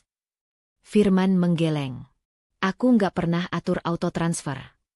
Kalau gitu coba cek lagi. Atau tanya pihak bank. Risma menjawab lembut. Kamu kan lagi banyak beban. Bisa aja lupa. Firman terdiam. Itu ucapan yang, secara tidak langsung, menyamakan Risma dengan cerita Cindy bahwa Firman sedang stres. Namun cara Risma menyampaikannya begitu tenang sampai Firman tidak bisa menganggapnya sebagai sindiran. Ia malah merasa tersudut oleh pikirannya sendiri. Malam itu, setelah Firman tertidur gelisah, Risma menyalakan laptopnya kembali. Ia melakukan langkah kecil berikutnya, mengirim email anonim ke Cindy. Isi email itu tidak panjang. Kamu yakin dia cerita semuanya? Sepertinya tidak. Ia tahu Cindy tidak akan bisa tidur setelah membaca itu. Beberapa jam kemudian, Risma melihat ponsel Firman bergetar. Notifikasi pesan masuk dari Cindy. Kita harus ngobrol. Ada yang janggal. Firman membaca pesan itu besok paginya dengan wajah memberi tanda-tanda frustrasi, bukan rindu. Cindy, kenapa lagi? Risma bertanya pelan sambil menata meja makan. Dia, nggak jelas, jawab Firman singkat. Orangnya jadi sensitif banget. Kalau orang hamil wajar sensitif, gumam Risma sembari memindahkan gelas. Kamu harus lebih sabar. Firman makin jengkel. Aku nggak punya waktu buat drama. Risma menahan senyum. Retakan itu sudah jelas terlihat. Cindy panik dan curiga pada Firman. Firman jengkel dan merasa Cindy menyulitkan. Dan Risma tahu betul, hubungan yang retak tidak butuh palu besar. Cukup tekanan kecil yang konsisten. Ia sudah mulai memberi tekanan itu. Dan dalam sekejap saja, hubungan mereka sudah mulai menunjukkan tanda-tanda pecah dari dalam. Akhir hari, Risma duduk di tepi tempat tidur, menatap ponselnya yang sunyi. Pesan terakhir dari Firman kepada Cindy tampak jelas. Aku sibuk. Jangan ganggu dulu. Risma menutup layar. Begitu sederhana, tapi sangat berarti. Retakan pertama sudah terbentuk. Dan Risma siap memperbesarnya sampai hubungan itu runtuh sepenuhnya. Sejak pagi buta, rumah terasa berbeda. Bukan karena suara atau pergerakan apapun, melainkan karena energi gelisah yang berputar di sekitar Firman. Risma bisa merasakannya bahkan sebelum ia turun dari tempat tidur. Firman duduk di tepi ranjang, tubuhnya membungkuk, ponsel menggantung di tangan. Bahunya tegang. Risma membuka mata perlahan. Bangun pagi sekali. Firman menoleh cepat, seolah baru ketahuan melakukan sesuatu. Nggak bisa tidur, jawabnya ketus. Risma mengangguk pelan dan beranjak ke kamar mandi tanpa komentar. Ketenangan adalah tamengnya. Ia tahu Firman sedang mendidih oleh pikiran-pikiran yang tak bisa ia kendalikan. Dan semakin Firman menahan diri, semakin tampak jelas di wajahnya. Ketika Risma turun ke dapur, ia menemukan Firman berjalan mondar-mandir sambil menggenggam buku rekening dan ponsel. Langkah-langkahnya pendek, gelisah, kebiasaan lamanya saat sesuatu mengganggu pikirannya. Kamu sudah sarapan? Tanya Risma lembut sambil menyalakan kompor. Firman tidak menjawab langsung. Ris, katanya akhirnya, aku mau tanya sesuatu. Risma memotong roti dengan kecepatan teratur. Tanya saja. Firman mengangkat selembar kertas. Bukti transfer yang sebelumnya Risma letakkan. Ini. Kamu yakin kamu nggak pindahin uang ini? Risma menatapnya sebentar. Hanya cukup untuk menunjukkan bahwa ia memperhatikan. Aku sudah bilang. Aku nggak sentuh rekening kamu. Coba cek catatan digitalnya. Mungkin ada transfer otomatis dari aplikasi investasi atau bank. Sudah aku cek. Firman menggeram kecil. Nggak ada. Oh. Risma menata roti di piring, suaranya tetap datar. Berarti bank salah input. Kamu serius? Firman memijit pelipis. Bank salah input? Ini bukan angka kecil. Untuk kamu mungkin kecil. Risma menatapnya pelan. Tapi kalau benar ada kesalahan, kamu harus lapor. Firman tampak hendak membantah, tetapi kalimat itu entah bagaimana membuatnya tersendat. Ia menarik kursi dan duduk keras. Aku sudah stres sama kerjaan. Sekarang masalah uang juga. Justru itu, balas Risma. Kalau kamu stres, kamu bisa saja lupa. Firman menggeleng keras. Reaksi terlalu defensif untuk orang yang yakin. Enggak, aku enggak lupa. Kalau begitu, Risma kembali ke kompor sambil mengaduk telur. Mungkin seseorang sengaja mengotak-atik rekening kamu. Firman spontan menoleh. Maksud kamu siapa? Aku nggak tahu. Risma menjawab ringan. Tapi kamu lagi terlibat banyak orang. Kerjaanmu, rekan kantor, Atau, ia berhenti sejenak, namun tidak menoleh. Firman menangkap hentakan kecil itu. Atau apa? Atau orang yang kamu bantu belakangan ini? Nama Cindy tidak disebut, tapi udara mendadak terasa lebih berat. Firman mendengus kesal. Cindy nggak ada urusan sama rekening aku. Tapi kamu bantu dia, jawab Risma tenang. Dan kamu bilang sendiri dia lagi sensitif. Orang sensitif sering ambil keputusan aneh. Firman menatapnya lama, keras, seakan mencoba membaca niat Risma. Tapi ekspresi Risma terlalu jernih, terlalu polos untuk dicurigai. Padahal ia sedang memberi arah halus. Biarkan Firman curiga pada Cindy. Setelah sarapan, Firman menghilang ke ruang kerja. Risma mengikuti dari kejauhan, cukup untuk melihat suaminya membuka laptop dan mengerjakan sesuatu dengan napas tersengal. Ia mengakses email, riwayat transaksi, dan aplikasi perbankan. Bahkan mengecek folder-folder kerja yang tidak pernah disentuh sebelumnya. Risma berdiri di balik pintu yang tidak tertutup rapat, tanpa suara. Ia melihat bayangan Firman menelusuri file demi file, hampir menemukan folder duplikat yang Risma buat sebagai jebakan pengalih. Jantung Firman berdetak keras. Risma bisa mendengarnya dari jarak itu. Suaminya membuka folder aset lama, yang sebenarnya kosong dan sengaja dibiarkan Risma sebagai umpan. Firman menatap lama, seolah yakin folder itu menyimpan sesuatu penting tapi tidak menemukan apa-apa. Bagus. Jika ia membuka folder yang lain, ia mungkin akan menemukan salinan data asli. Tapi folder itu tersembunyi dengan nama teknis yang membosankan, SYS Temp 041. Dan Firman tidak cukup teliti untuk mencarinya. Risma menahan napas saat Firman mulai mengklik folder-folder lain. Jarinya hampir menyentuh folder yang seharusnya tidak ia buka. Satu scroll lagi dan ia bisa menemukan semuanya. Risma mengetuk pintu pelan. Firman tersentak kaget, menutup laptop cepat-cepat. Kamu ngapain? Aku cuma mau nanya kamu mau kopi atau teh. Risma mengangkat cangkir kosong. Kelihatannya kamu tegang. Firman menatapnya curiga. Kamu sengaja ya ganggu aku? Kenapa aku harus ganggu? Risma mengangkat alis, ekspresi yang cukup membuat Firman merasa bersalah. Kamu sendiri yang bilang lagi stres. Firman mengusap wajahnya. Maaf. Aku cuma bingung. Kopi, ulang Risma. Firman mengangguk. Saat kopi disajikan, Risma memperhatikan Firman dari seberang meja. Tatapan suaminya masih waspada, tapi kini bercampur lelah. Dan lelah adalah pintu masuk terbaik untuk manipulasi halus. Kamu harus istirahat, kata Risma lembut. Kalau kamu terus paksa diri, kamu malah nggak fokus. Kesalahan kecil bisa kejadian. Firman menatap kopi itu. Aku takut ada orang sengaja manfaatin aku. Risma mencondongkan badan. Kalau kamu sudah curiga begitu, kamu harus pastikan semua akses digitalmu aman. Ganti sandi. Periksa perangkat. Kamu pikir ponsel aku juga? Siapapun bisa pegang ponselmu kalau kamu lengah. Potong Risma ringan. Termasuk Cindy. Firman langsung terdiam. Risma tidak perlu menambahkan apa-apa lagi. Dugaan itu akan tumbuh sendiri di kepala Firman. Sore hari, Risma mengambil langkah antisipatif. Saat Firman mandi, ia masuk ke ruang kerja dan memeriksa ulang folder salinan data. Ia memindahkannya ke drive eksternal yang ia simpan dalam tempat buku tua di rak. Aman, tak mencolok. Ia juga menghapus jejak aktivitas kecil yang ia lakukan di laptop Firman beberapa hari terakhir. Delete, clear logs, restore timestamps. Langkah-langkah kecil yang membuat dirinya tetap tak tersentuh.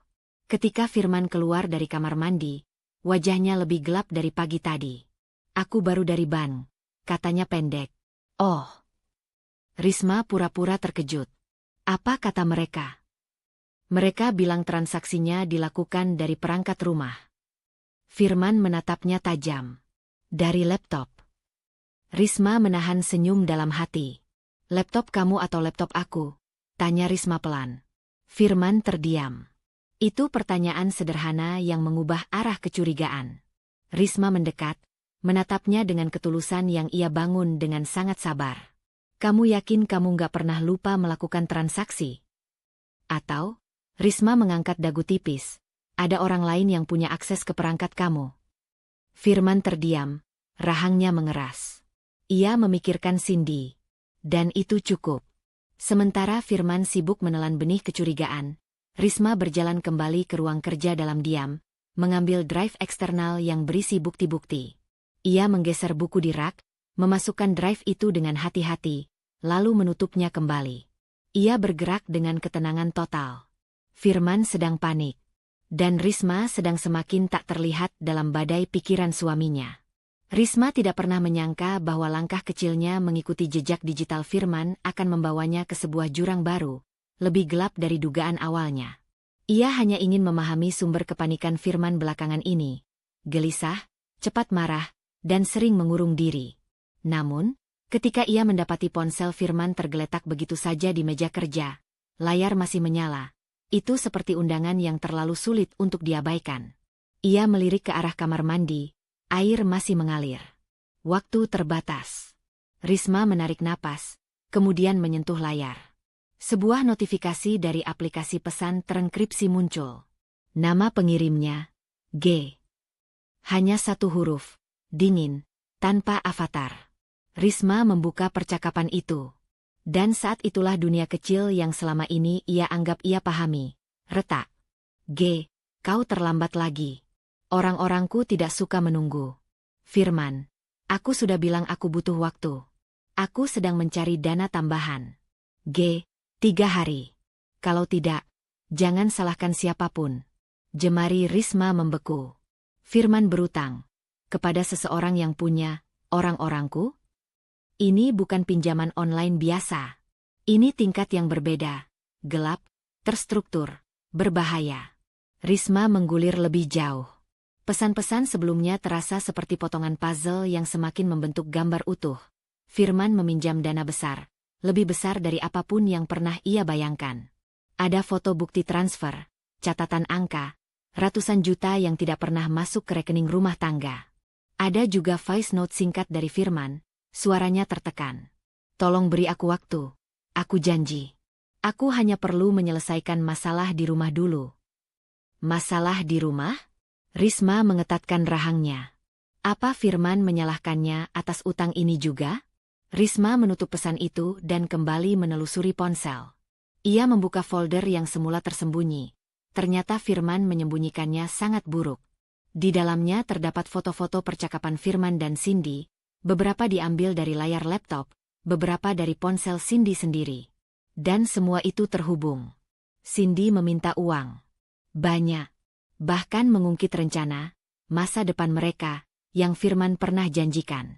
Firman, entah karena dungu atau buta, membiarkan dirinya terjerat permintaan Cindy, hingga akhirnya meminjam uang ke pihak yang salah. Jadi ini alasanmu, Firman, desis Risma pelan. Ia menggenggam ponsel itu, merasakan gemetar halus dari tangannya sendiri. Kaget? Tentu. Tapi ia tidak tenggelam dalam rasa takut. Ia justru merasa pikirannya menjadi sangat jernih, sejernih air yang beriak setelah badai. Situasi ini membuka semua peta kekuasaan. Selama ini, Firman dan Cindy merasa mereka memegang kendali. Mereka pikir Risma hanya istri bodoh yang tidak tahu apa-apa, yang hanya bisa diam ketika dihina, ditinggalkan, dan diperlakukan seperti hiasan di rumah sendiri. Tapi ternyata, di balik tirai rahasia mereka, Firman sedang berdiri di atas pasir yang sangat rapuh. Utang sebesar itu, kepada orang seperti G. Cindy memanfaatkan dia untuk stabilitas dan gaya hidup. Firman tergantung pada Cindy untuk validasi dan pelarian. Dan sekarang, dua-duanya sedang berada di ambang kehancuran, bahkan sebelum Risma menyentuh mereka. Risma menutup ulang aplikasi itu tepat ketika pintu kamar mandi terbuka. Firman keluar dengan rambut masih basah, wajah lelah, tapi matanya menatap Risma penuh kecurigaan, seolah ia merasakan sesuatu. Ngapain kamu? Firman bertanya, intonasinya kasar, mencoba menyembunyikan kegelisahan. Risma menoleh perlahan, ekspresinya datar namun tidak memicu provokasi. Nggak apa-apa. Tadi HP kamu nyala sendiri. Aku matiin biar baterainya nggak habis. Firman sekilas melirik ponselnya, lalu memandang Risma lagi, lama, menimbang. Namun kecemasan di matanya justru semakin memberi Risma keyakinan bahwa ia berhasil menyelinap tanpa jejak. Lain kali jangan sentuh barang yang bukan milik kamu. Firman menggerutu sambil berjalan ke lemari. Kalau kamu nggak mau disalahpahami, jaga barang kamu baik-baik, jawab Risma ringan. Kalimatnya netral, tapi Firman tampak tertampar. Ia buru-buru mengganti pakaian. Gerakannya gelisah. Ponsel itu tidak pernah lepas dari genggaman. Seolah nyawanya ada di sana. Risma memperhatikan tanpa terlihat seperti memperhatikan. Semakin jelas, Firman dalam ketakutan. Dan seseorang yang sedang takut adalah seseorang yang bisa ia kendalikan. Malam itu, setelah Firman tertidur, atau pura-pura tertidur, Risma duduk di ruang tamu. Lampu temaram membuat refleksinya di kaca jendela tampak seperti sosok lain yang tenang dan misterius. Di atas meja, ia meletakkan catatan kecil, rangkuman singkat dari pesan-pesan Firman dan angka utang, dan foto-foto Cindy. Bukti. Bukan untuk konfrontasi, tapi untuk senjata. Ia bukan ingin menghancurkan mereka secara membabi buta. Ia ingin mereka jatuh oleh kesalahan mereka sendiri, dan Risma hanya perlu menyentuh titik yang tepat. Dan kini, ia tahu titik itu. Hutang. Pihak berbahaya. Ketergantungan Firman pada Cindy. Ketakutan Cindy kehilangan sumber uang. Hubungan mereka yang retak di bawah tekanan. Semua itu digenggam Risma sekarang. Risma memejamkan mata sejenak, mengatur napas. Ia tidak merasa menang, belum. Tapi jelas ia berada di posisi yang jauh lebih kuat dibanding sebelumnya. Ketika ia membuka mata, wajahnya mengeras dengan tekad baru. Sekarang aku yang memegang kartunya, bisiknya. Ia meraih catatan itu, melipatnya rapi, lalu menyelipkannya ke tempat aman yang hanya ia tahu. Mulai malam ini, permainan berubah, dan Risma bukan lagi pion. Ia adalah pemain yang memegang kunci rahasia paling berbahaya dalam hidup Firman. Dan ia sudah tahu persis bagaimana menggunakannya. Firman sudah mulai berubah sejak beberapa hari lalu. Namun pagi ini kegelisahannya mencapai titik yang hampir mengusik udara di rumah. Ia mondar-mandir di ruang tamu, menatap ponselnya setiap beberapa detik, jemarinya mengetuk-ngetuk meja tanpa pola. Suara napasnya pendek, seperti seseorang yang sedang menunggu vonis. Risma memperhatikannya dari dapur, berpura-pura sibuk menyeduh teh. Wajahnya tenang, hanya sesekali melirik, cukup agar terlihat wajar. Ia tidak perlu ikut campur secara langsung, situasinya akan mengarah ke sana dengan sendirinya. Notifikasi ponsel Firman berbunyi. Ia bereaksi seperti tersengat listrik. Setelah membuka pesan itu, warna wajahnya memudar. Risma tahu dari siapa pesan itu berasal. Pihak yang menguasai napas Firman belakangan ini. Pesan yang ia baca saat mencuri kesempatan tempo hari. Pesan ancaman yang tidak butuh penjelasan panjang untuk dimengerti. Astaga, gumam Firman lirih. Ia menekan ponselnya ke meja dengan suara keras. Risma tipe orang yang biasanya bertanya, kenapa? Tapi hari ini ia tidak perlu berperan seperti itu. Ia cukup diam, keheningannya justru memaksa Firman menenggelamkan diri lebih jauh ke dalam kecemasannya. Ia menyeduh teh lebih lama dari biasanya, menunggu Firman berbicara terlebih dahulu. Tak lama, Firman akhirnya membuka suara. Suaranya pecah. Kenapa semuanya jadi begini ya, Riz? Kalimat itu menyiratkan banyak hal. Penyesalan, ketakutan, dan kehilangan kendali. Tepat seperti yang Risma harapkan terjadi. Risma menatapnya sejenak, seolah bingung. Begini gimana? Firman mengusap wajahnya kasar. Aku lagi banyak tekanan. Urusan kerjaan, uang, semuanya kacau. Kerjaan atau uang? Risma bertanya lembut, seakan polos padahal ia mengarahkan. Dua-duanya. Firman meraih ponselnya lagi dengan gemetar.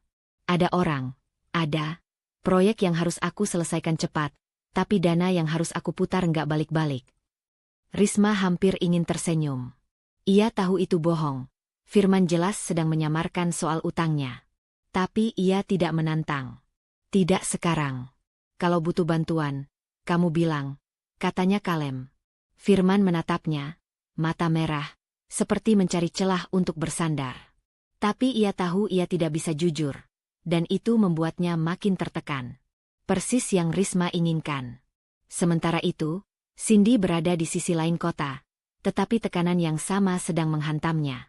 Sejak hubungan mereka terguncang oleh manipulasi kecil Risma, pesan ambigu, transaksi yang hilang, catatan yang seolah berubah, Cindy menjadi lebih mudah meledak.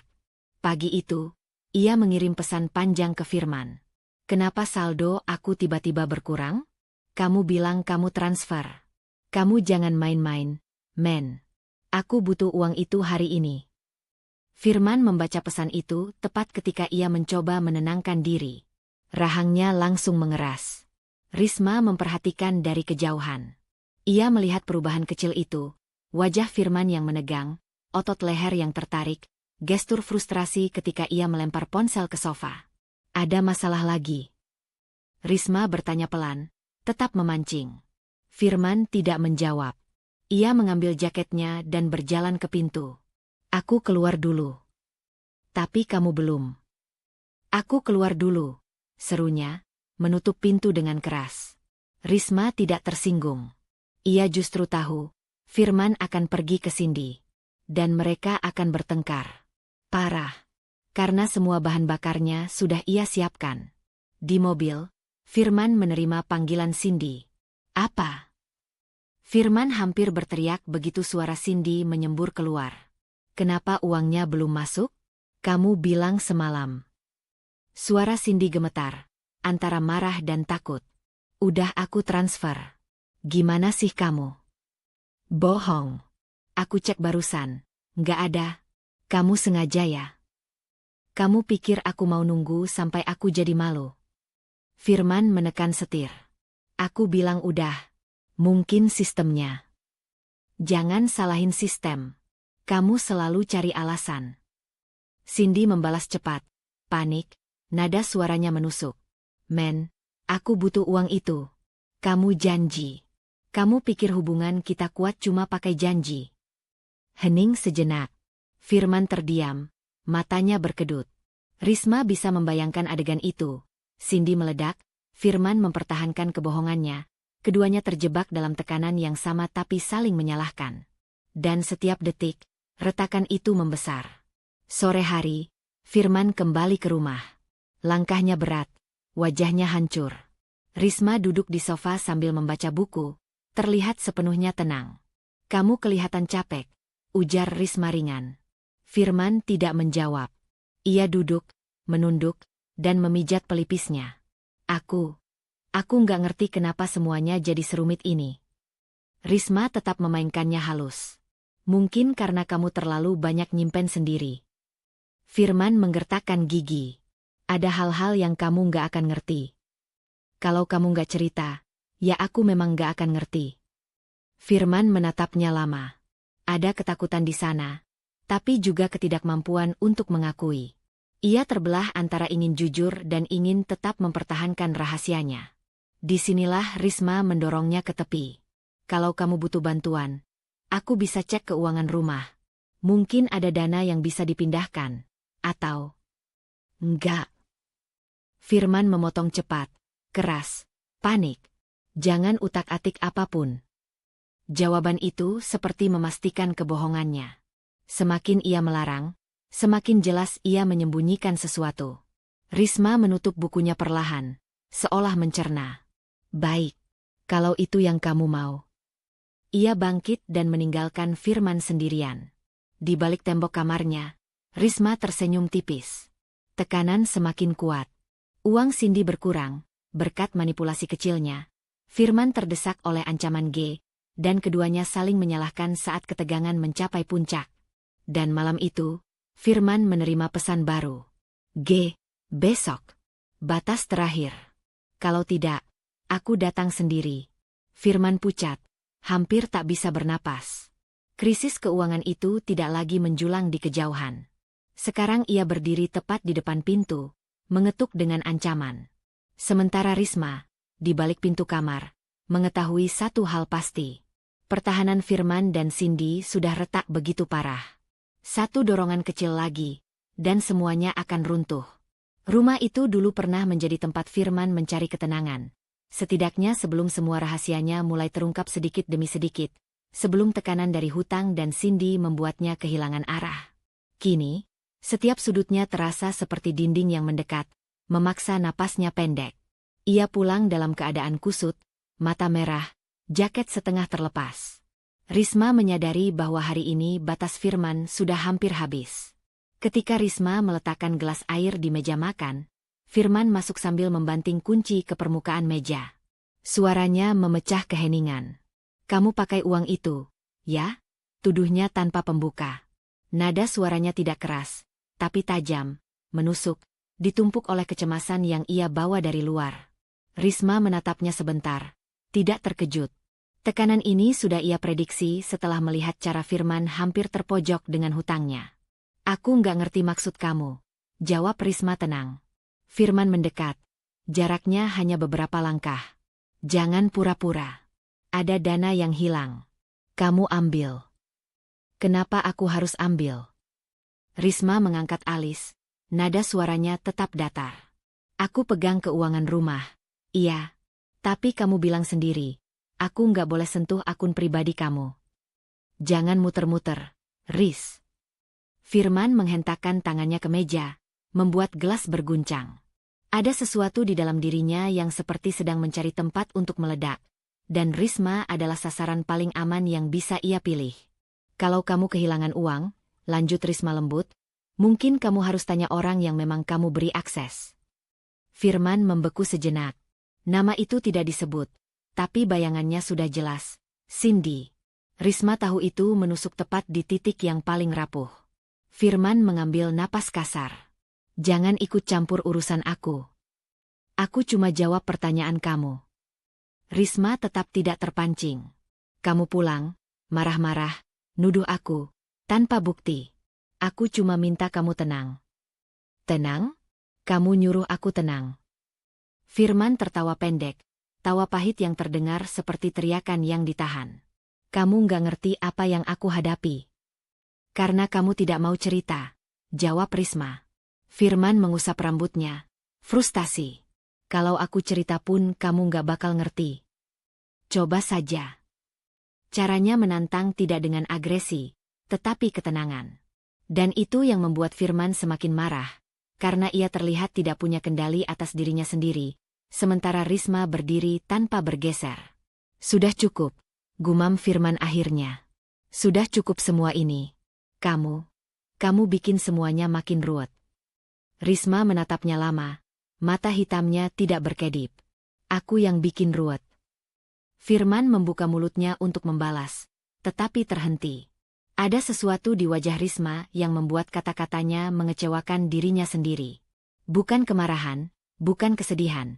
Hanya raut seseorang yang tidak lagi terpengaruh oleh ledakan emosional pasangan yang seharusnya ia percayai. "Kamu berubah, Riz," ujar Firman lebih pelan, tapi nadanya tetap tuduhan. "Kamu makin dingin. Aku nggak tahu apa yang kamu sembunyikan." Risma menghela napas kecil. "Kamu sibuk dengan urusan kamu sendiri. Mungkin kamu yang berubah. Jangan balikan ke aku." Risma berjalan ke arah wastafel, mengambil gelasnya, tidak menunjukkan secuil pun ketakutan. "Firman, aku bukan musuh kamu. Tapi kalau kamu mau marah, marahlah ke orang yang bikin hidup kamu berantakan. Jangan ke orang yang cuma ada di rumah." Firman memukul meja sekali lagi. "Jangan ngomong seolah kamu ngerti." Risma menoleh. "Aku paham cukup banyak." Itu benar, dan Firman mengetahuinya. Ketakutan melintas sekejap di matanya, cepat namun jelas. Risma melihatnya. Ia tahu Firman takut dua hal sekaligus, kehilangan uangnya, dan kemungkinan bahwa Risma tahu lebih dari yang ia akui. Firman berjalan hilir mudik seperti binatang yang terjebak. "Aku capek," katanya lirih namun penuh kemarahan. "Capek sama semuanya. Termasuk kamu." "Kalau kamu capek," Risma menaruh gelas, "aku sarankan kamu tidur." "Tidur?"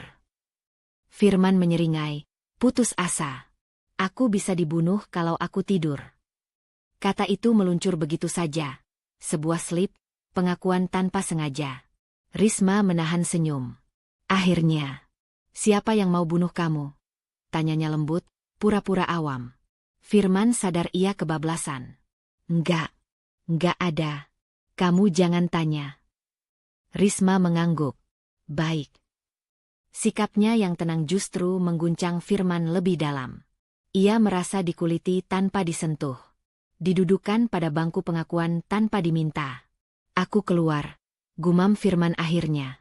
Aku nggak bisa di sini. Silakan. Firman tidak mendapatkan reaksi yang ia harapkan. Tidak ada tangisan, tidak ada protes, tidak ada permintaan agar ia tinggal. Itu membuatnya semakin hilang arah.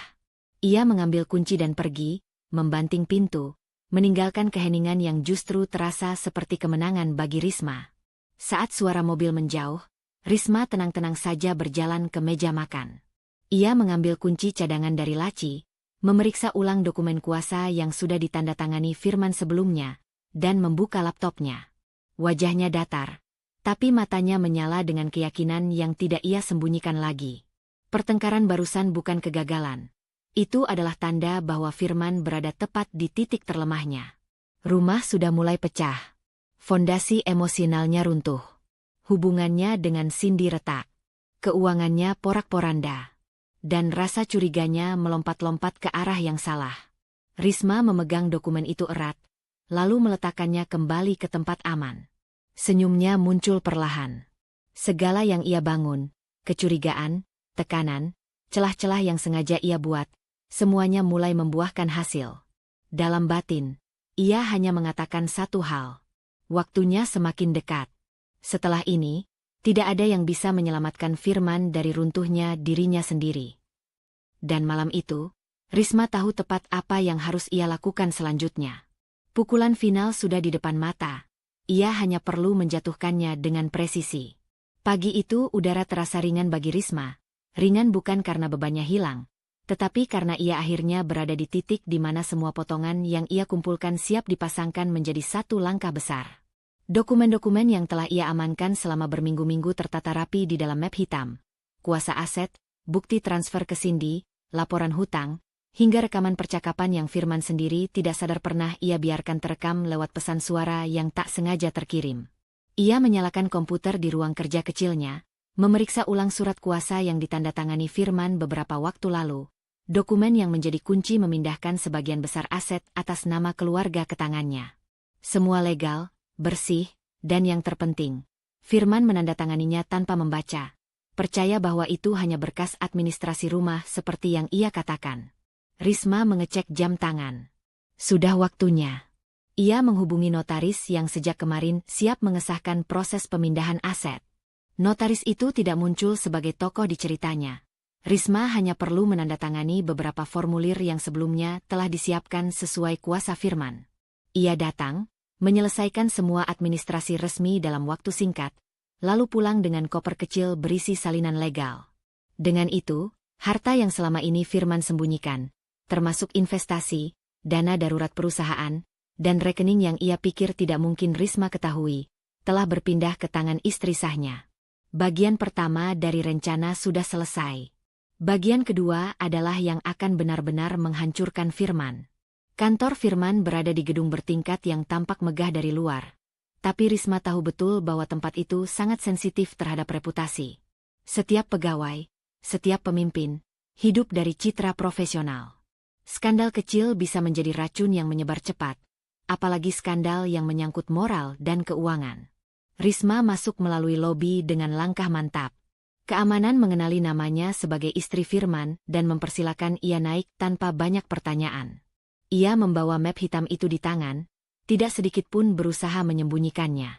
Saat pintu lift terbuka di lantai tempat divisi Firman bekerja, suasana kantor tampak sibuk. Telepon berdering, orang hilir mudik dengan wajah serius. Tetapi saat Risma melangkah masuk, beberapa pasangan mata mengikutinya, bingung melihat istri Firman datang tanpa pemberitahuan. Risma langsung menuju ruang rapat kecil yang pintunya sedikit terbuka. Ia tahu hari ini ada meeting penting, rapat komite promosi. Firman dijadwalkan mempresentasikan laporan akhir yang menentukan apakah ia layak naik jabatan. Ia mengetuk pintu sekali, lalu mendorongnya. Semua kepala menoleh, termasuk Firman, yang langsung pucat. Risma? Kamu ngapain di sini? Suaranya naik setengah oktav. Panik. Risma tersenyum kecil. Maaf mengganggu. Aku cuma perlu menyerahkan sesuatu. Manajer senior yang duduk di ujung meja bertanya dengan sopan. Ada keperluan tertentu, Bu Risma? Ya, jawab Risma sambil meletakkan map hitam itu di tengah meja. Ini menyangkut integritas suami saya dan integritas perusahaan. Firman langsung berdiri, nyaris menabrak kursinya. Risma, jangan. Duduk. Suara Risma tidak keras, namun cukup menciptakan ruang bagi semua orang untuk merasakan tekanan yang tiba-tiba memenuhi ruangan. Firman membeku. Dengan gerakan tenang, Risma membuka map itu. Di dalamnya ada printout transfer pribadi Firman ke rekening Cindy, termasuk transfer besar yang diambil dari dana perusahaan. Ada juga salinan email bermuatan pribadi yang ia sempat lihat lewat laptop Firman, menunjukkan hubungan gelap mereka. Semua ditata berurutan, tajam, jelas, dan tak terbantahkan. Ini, Risma menunjukkan berkas pertama, bukti aliran dana dari akun Firman ke seorang wanita bernama Cindy. Dana ini tidak tercatat dalam laporan keuangan internal perusahaan. Para petinggi komite saling menatap serius. Firman meraih tangan Risma, mencoba menutup berkas. Berhenti. Kamu gila? Kamu mau apa? Menyerahkan kebenaran, jawab Risma datar, menarik tangannya tanpa ragu. Risma lalu memperlihatkan foto-foto jadwal pemeriksaan kehamilan Cindy yang Firman bayarkan. Ia tidak perlu menjelaskan lebih banyak. Semua orang dewasa di ruangan itu bisa menyimpulkan sendiri. Manajer senior kembali bersuara, lebih tegang kali ini. Firman, apa ini benar? Firman basah oleh keringat. Ini bukan apa yang kalian pikir. Ini, aku hanya. Risma menyela dengan suara lembut, hampir kasihan. Kamu bisa jelaskan. Aku tidak akan intervensi. Tentu saja itu jebakan. Firman gelagapan. Ia meraih berkas lain, membuka mulut beberapa kali tetapi tidak ada kata yang keluar. Semakin ia berusaha, semakin jelas bahwa ia tenggelam. Ia tidak bisa menyalahkan Risma tanpa mencoreng dirinya sendiri. Ia tidak bisa mengakui tanpa menghancurkan karirnya. Cindy menelpon saat itu juga. Layar ponselnya menyala di meja, menampilkan namanya jelas. Semua mata melihat. Hening menutup ruangan seperti selimut berat. Manajer senior menegakkan punggungnya. Firman, kamu diskors sementara untuk investigasi internal. Serahkan ID kantor. Kita akan meninjau ulang semua laporan keuangan yang kamu tangani. Firman seperti kehilangan tulang. Ia mengambil kartu ID dari saku dan menyerahkannya dengan tangan gemetar. Pak, ini salah paham. Suara Firman pecah. Namun tak ada yang mau mendengarnya. Risma menatap suaminya terakhir kali. Aku harap kamu bisa bertanggung jawab atas semua pilihanmu. Dia tidak berteriak. Tidak menangis. Tidak bersorak.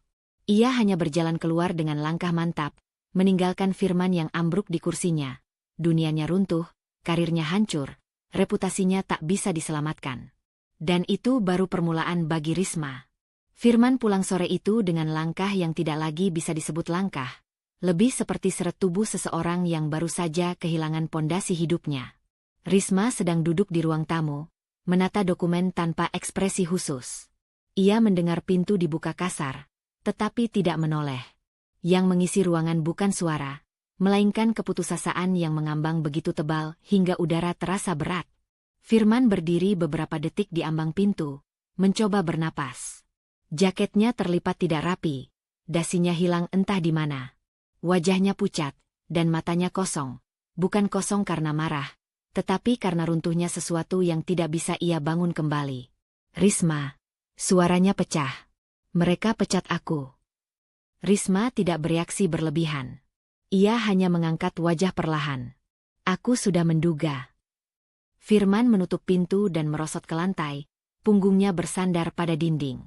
Untuk pertama kalinya, ia terlihat seperti seseorang yang tidak tahu harus mulai dari mana untuk mengumpulkan pecahan dirinya sendiri. Mereka bilang aku menyelewengkan dana. Firman memegangi kepala. Padahal aku cuma butuh uang itu. Cindy butuh. Dia bilang dia nggak punya siapa-siapa. Kamu percaya begitu saja? Tanya Risma tenang. Firman menelan ludah, tidak menjawab. Risma menatapnya tetapi tidak mendekati. Ia memilih netral, tidak menunjukkan kemenangan atau belas kasihan. Bukan karena ia tidak merasa apa-apa, tetapi karena ia ingin menyaksikan Firman menghadapi kenyataannya tanpa topeng apapun. Apa Cindy tahu kamu dipecat? Tanyanya. Firman tertawa pendek, tertawa yang tidak punya tenaga sama sekali. Dia marah. Dia bilang aku ngehancurin masa depan anaknya. Katanya aku nggak berguna kalau nggak punya apa-apa. Risma tidak perlu merespons. Kalimat itu sudah bisa diuji sendiri. Firman melanjutkan. Dia pergi.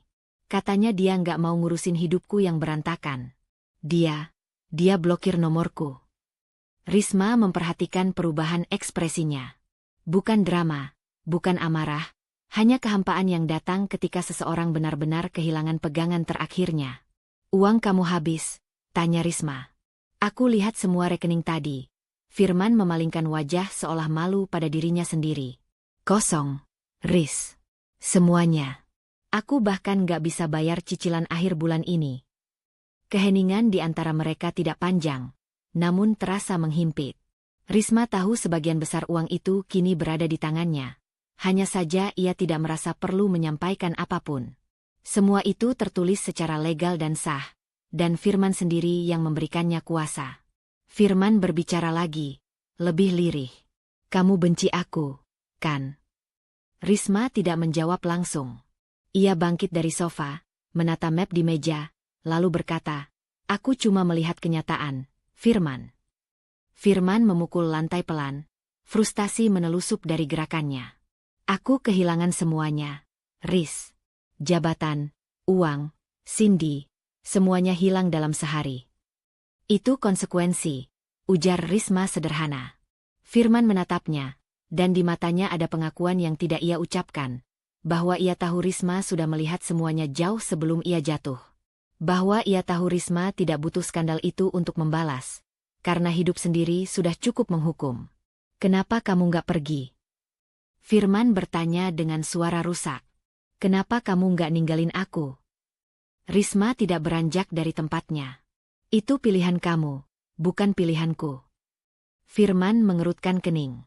Maksudnya? Kamu memilih berbohong. Kamu memilih Cindy. Kamu memilih menyembunyikan uang. Kamu memilih merusak kariermu sendiri. Semua ini pilihan kamu. Firman menutup mata. Pernyataan Risma tidak mengandung kemarahan, tapi itu justru membuatnya lebih menyakitkan. Tidak ada tuduhan, hanya fakta yang disampaikan tanpa belas kasihan. Ia terdiam lama, memandangi lantai. Napasnya naik turun seperti seseorang yang berjuang menahan diri untuk tidak meledak ke dalam keputusasaan. Risma, suaranya retak. Aku nggak punya tempat lagi. Risma menatapnya, tidak bergerak. Aku tahu. Kamu masih izinkan aku tinggal di sini? Firman bertanya, suaranya penuh rasa malu. Risma menarik napas perlahan. Tinggal saja, jawabnya. Tapi kamu harus hadapi semua akibat perbuatanmu. Aku nggak akan bantu kamu menutupi apapun. Firman mengangguk lemah, tanda ia paham bahwa ia tidak lagi punya kekuatan untuk bernegosiasi. Tanpa peringatan, ia merangkak mendekati meja makan dan duduk bersandar pada kaki meja itu, seolah tubuhnya tidak punya energi untuk mempertahankan posisi lain. Tangannya gemetar, bukan karena takut pada Risma, tetapi karena ia benar-benar tersungkur. Dalam posisi itu, ia terlihat kecil, hancur, dan kehilangan semua kegagahan yang dulu ia banggakan. Risma memperhatikannya tanpa komentar. Ia tidak merayakan kekalahan suaminya. Tidak menyakiti, tidak menampar dengan kata-kata. Ia hanya berdiri sebagai saksi bahwa apa yang terjadi hari ini adalah hasil dari pilihan Firman sendiri. Dan malam itu, ketika Firman terisak pelan di lantai sambil memegang kepalanya, Risma melihat sesuatu berakhir dengan pasti. Kekuatan Firman atas hidupnya telah benar-benar hilang. Ia tidak menyentuh Firman, tidak menenangkannya, tapi ia tidak pergi. Dan dalam diam, Firman merayap mendekati kaki Risma, tanpa kata, seperti seseorang yang tidak lagi punya sisa untuk dipertahankan. Ia kembali dalam keadaan tersungkur. Tanpa sisa.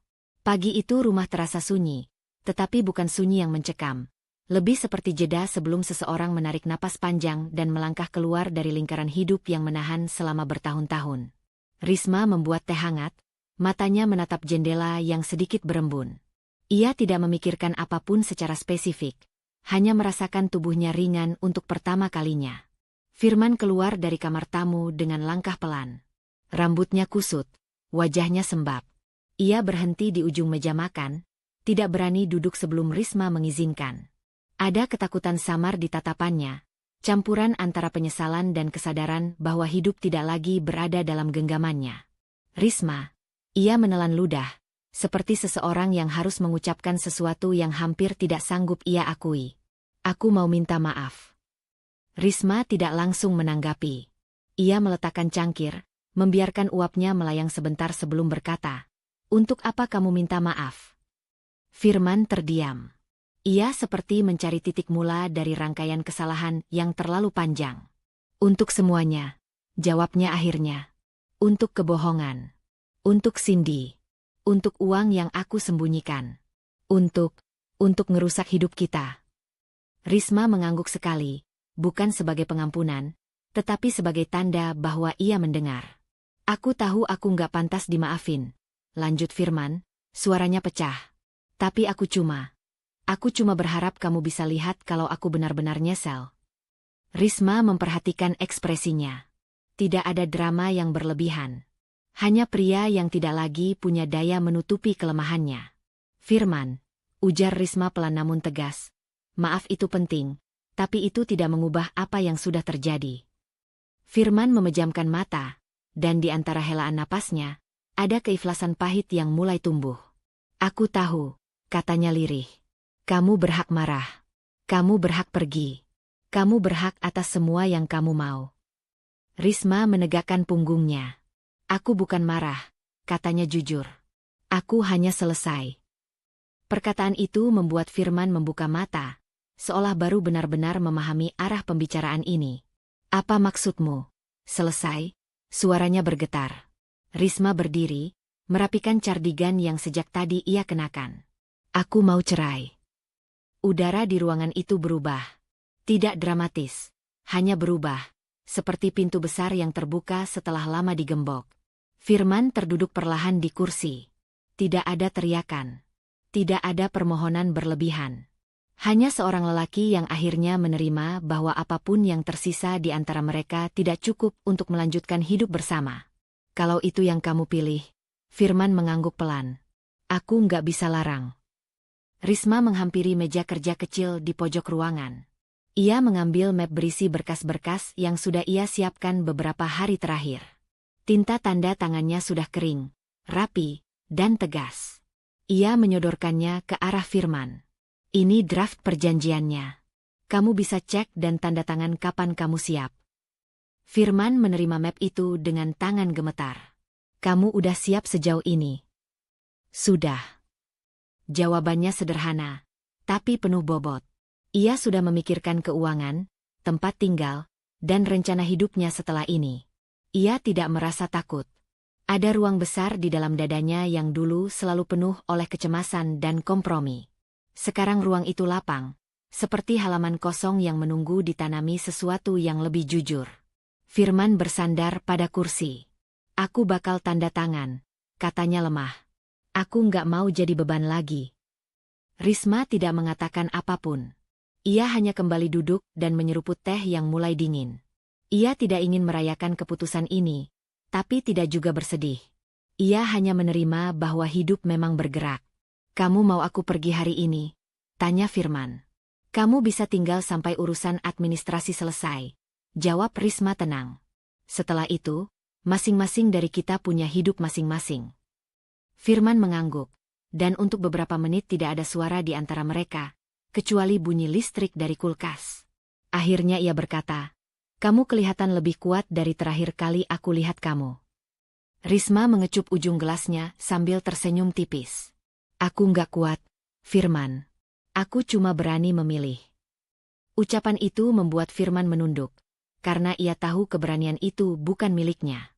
Siang harinya, setelah Firman mengurung diri di kamar tamu, Risma duduk di teras rumah sambil memandang jalanan kompleks. Matahari cerah, angin membawa bau daun mangga yang gugur. Dunia terlihat biasa saja, tapi bagi Risma semuanya terasa baru. Bukan karena sesuatu berubah, tapi karena ia sendiri berubah. Ia memikirkan perjalanan panjang yang membawanya sampai titik ini. Semua luka, kekhawatiran, dan ketakutan pernah membuatnya ragu untuk pergi. Kini, justru semua itu menjadi alasan paling kuat untuk melangkah. Ia tidak tahu apa yang menunggu di depan. Ia tidak punya janji untuk dirinya sendiri, apalagi untuk orang lain. Ia hanya tahu satu hal. Ia ingin hidup tanpa harus mengurung dirinya dalam hubungan yang tidak lagi memberi ruang untuk tumbuh. Ketika bayangan pepohonan berayun pelan di depan rumah, Risma menarik napas dalam-dalam. Dadanya tidak lagi terasa sesak. Bukan karena Firman meminta maaf. Bukan karena ada yang memvalidasi perjuangannya. Tetapi karena ia akhirnya memilih dirinya sendiri. Hari itu, di antara sunyi yang tidak mengancam, Risma merasakan ketenangan menyelusup ke dalam tubuhnya. Bukan kemenangan, bukan euforia, hanya kelegaan yang jujur. Dan untuk pertama kalinya, ia merasa benar-benar terbebas. Dalam hubungan apapun, tidak ada yang berhak meremehkan keberanian seseorang untuk memilih dirinya sendiri. Kadang, cinta membuat kita bertahan terlalu lama di tempat yang tidak lagi sehat.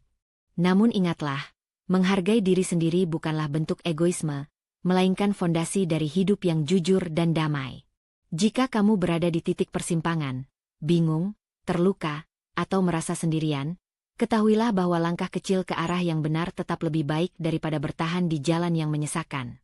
Kamu pantas mendapatkan hubungan yang aman, setara, dan penuh penghargaan. Jadilah lembut kepada dirimu, tetapi juga tegas terhadap masa depanmu. Karena setiap orang berhak menemukan kembali dirinya, kapanpun dan dimanapun ia siap melangkah. Terima kasih telah mengikuti kisah ini hingga akhir. Semoga cerita Risma memberikan kekuatan, pembelajaran, atau sekadar pengingat bahwa hidup selalu memberi kesempatan baru bagi mereka yang berani memilih. Sampai jumpa di cerita berikutnya. Tetap hangat, tetap kuat, dan tetap mencintai dirimu sendiri. Berikut hoax pembuka 1 kalimat, 3 baris, kuat dan langsung menggigit. Aku pikir rumah tanggaku hanya retak. Sampai hari itu aku melihat suamiku menggenggam tangan perempuan lain. Dan senyumanku berubah menjadi awal dari kehancuran mereka.